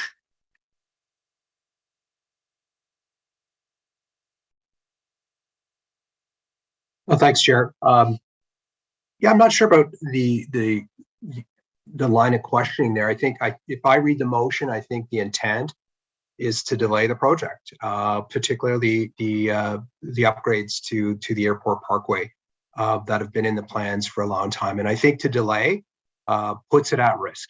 And this is a project that's important, not just for South Ottawa. It's important for residents across the city. It's important to Western Quebec. It's important to Eastern Ontario because of the airport. And, you know, I'm very concerned about the negative impacts that it will have in a number of areas. One will be what we heard, I think, from Vivi, is that the traffic will go onto other routes which was not part of the plan, Riverside Drive, Bank Street, and that. And again, I think the residents and the businesses participated in our TMP in 2013 in good faith. They participated in the environmental assessment in good faith, and we have an obligation to follow through on those processes that we put in place. And I'm not comfortable with changing our infrastructure plans on the fly. It sends the wrong message to the business community who is looking for a stable environment in which to make investments, to bring jobs to Ottawa so that they can rely on our infrastructure. I do hope that the north-south line will be a success. It was always my second choice, but I wish it every success. But that's not going to help the taxi industry who uses the airport parkway on a daily basis, who's trying to get back on the feet. That doesn't help the freight business. That is a big part of the airport business plan. And in particular, their service to North. Canadian North flies to Nunavut, and that is one of their main routes to serve the North there. So I think we need to be cognizant that there's going to be some significant negative impacts if this project is put at risk or delay. You know, we're all cheering and celebrating that Porter's making investments in the airport. We're all celebrating, I think, that Air France is adding a route from Ottawa to Paris for the first time ever. I think that these investments are coming because we have plans put in place that are going to serve the airport now and into the future. And again, that airport is working very hard to get back on its feet. I know they want to add passengers year after year so that they'll be a success, both economically and a benefit to all the residents here. I think a compromise on this would have been to maybe look at having HOV lanes. We had talked about that in 2003. That's something I would certainly be willing to entertain, but that's not on the table today. Again, I think the motion today puts the project at risk. We're taking an approach here in the south end that we're not doing in any part of the other part of the city. We're not saying, you know, reduce the lanes of the Queensway or what have you, because we're bringing in the east and the west portions of the LRT in phase 2. So I'm not sure why this community would be treated any differently. So again, I'm very concerned that the motion puts the project at risk, and that even when we come around to it, if there is consensus to move forward, that it'll be much more cost prohibitive to take on this project, which will take away from other infrastructure projects that are currently planned as part of our long-term plans. So again, I won't be supporting this. I really fear that this puts the project at risk, and that residents can expect they're going to need to go to the airport much more earlier if they want to get a flight, and they're going to wait longer if they want to get a package that is going to rely on the freight network that we support through our road network. Thank you. Great, thank you, Councillor. Councillor Drews. Thank you, Mr. Chair. I'm not going to take a lot of time, but I also want to support and echo what Councillor DeRoche has been talking about. This is, I caution, this is really delaying and moving the project. This is not something that the City of Ottawa Council should be really entertaining. The widening affect all the residents in the City of Ottawa, not only the southern people who live in the Hunt Club area and all whatnot. The airport parkway is the first impression that visitors come to our city. If you look at across the globe, any country, they take a pride and they look at their first impression when you come to their city, the airport parkway that take you to the downtown core or wherever you want to go in the city. We keep talking, we have shortage of engineer, we have shortage of doctors, we have shortage of everything. People doesn't want to come to the city of Ottawa if they're going to come and they're going to be able to, their first visit come to the city that being met with conjunction. They want to be easy access to come in and get out and have professional in the high-tech industry, in the medical field and everywhere. This is impact our city. This is the first come people from traveling that they're going to meet and they're going to see. We need to attract investment, more people. The airport's doing expansions, and yet we're debating this conversation. We're having this conversation. The widening the road doesn't increase traffic. It's actually reduced transit. It will actually reduce it. Transit option, it is still available for people who want to take transit. We're not saying let's stop the transit. People want to take transit, but people still traveling, they need the road and they need the roadways. People who live in the surrounding area of that corridor is going to be impacted. You talk about car idlings on the parkways, and we're talking about environmental, and we're talking about that, and yet we're not demonstrating what we're trying to preach. And voting this motion sets a bad precedent for road widening across the city. And I encourage my colleague and my council to look at not from perspective of your ward, look at it from perspective of a city. So I encourage you not to vote for this motion and keep the project moving the way it was supposed to be moving. Thank you, Mr. Chair. Thank you, Councillor. Councillor Kavanaugh. Thank you, Chair. I just want to clarify something that with Councillor Menard was talking about in terms of an answer to the question for the Road Safety Action Plan. It was said that the funding was flat, but when I look at the budget, I see a sharp increase for the next couple of years. And I should know the answer to this, I apologize. Is that based on the revenue from the speed cameras?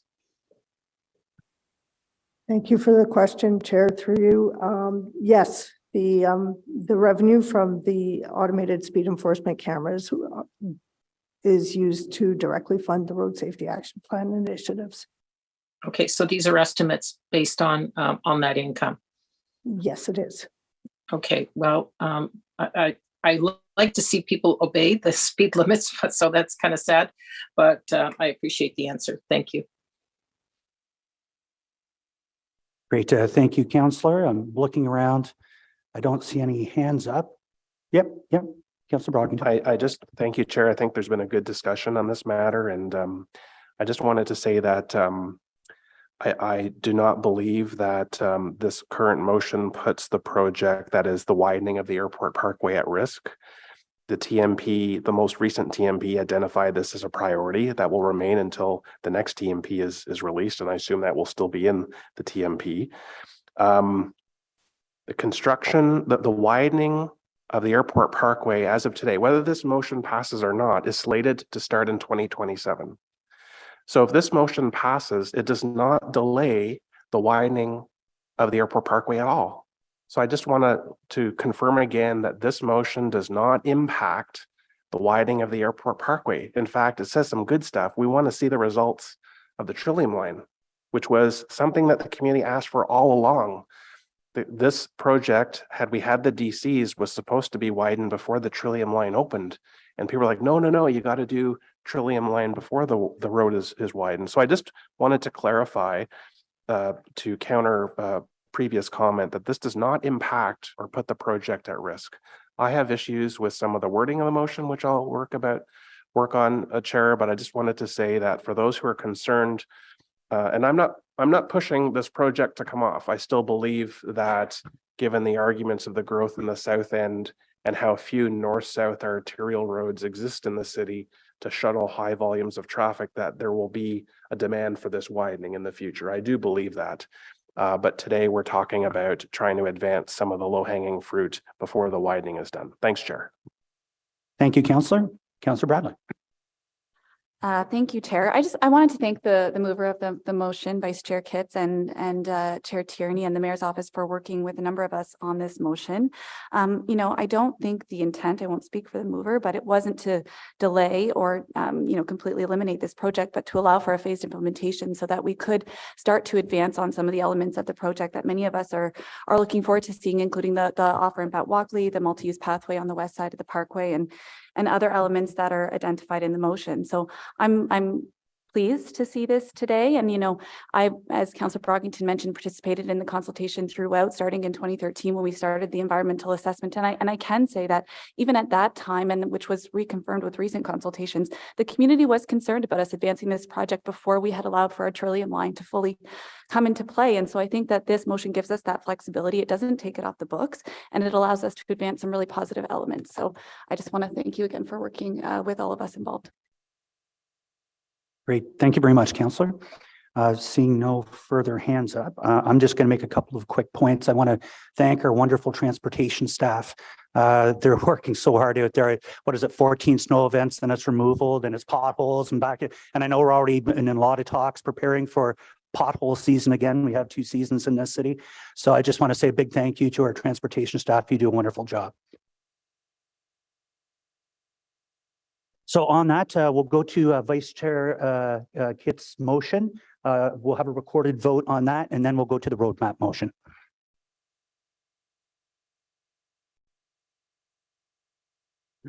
Councillor Luloff.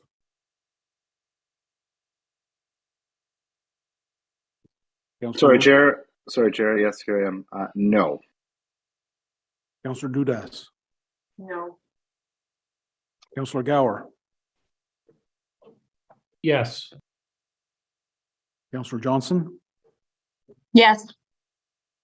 Counselor Devine, Yes. Counselor Bradley, Yes. Counselor Troster, Yes. Counselor DeRose, No. Counselor DeRoche. No. I'm sorry, Counselor DeRoche, No. Counselor Lowe, Yes. Counselor Vice Chair Kitts, Yes. and Chair Tierney. Yes. That's 8 yeas, 4 nays. Great, thank you. We'll move on to the roadmap motion. So if we can get that up on the screen, I think it's probably just easier if I think we're quite familiar. It all reads over and over the exact same thing pretty much. So maybe we'll, Councillor Kitts, if you can read out item 1. You don't have to go through bullets A through D. They're on the screen, and then we'll see if that carries. Okay. 1, the Public Works Department budget as follows on the screen. Is that carried? Carried. Carried. Item number 2. Planning, Real Estate and Economic Development Department, Transportation Planning budget as follows on the screen. Is that item carried? Carried. Carried. Item number 3. Fleet Services budget as follows. Carried. Carried. That item carried. And number 4. The Transportation Committee capital budget, pages 24 to 27, with individual projects listed on pages 47 to 134, including revised pages 20, 60, 72, 89, 96, 97, 99, and 103. Is that item carried? Carried. Consent. Carried. Johnson.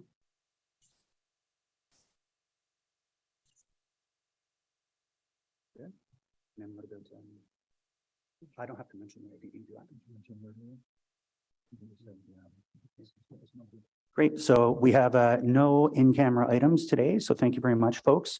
There's an IPD on the Painted Up program, which is contained within the agenda. There's no notices of motion, but we do have an inquiry from Councillor Troster.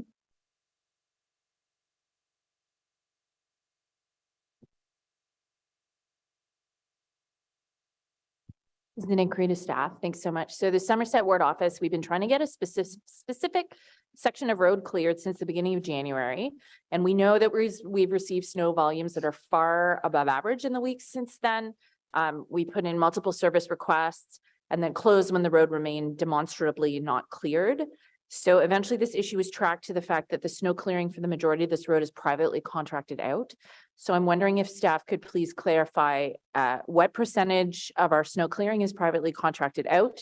Under what circumstances is snow clearing privately contracted out? What mechanisms does the city have to ensure that private contractors are adhering to the winter maintenance quality standards? And is there a threshold of lack of service at which the city can intervene and ensure that snow is being cleared for the safety and accessibility of residents? Thank you. Great. Thank you very much, Councillor.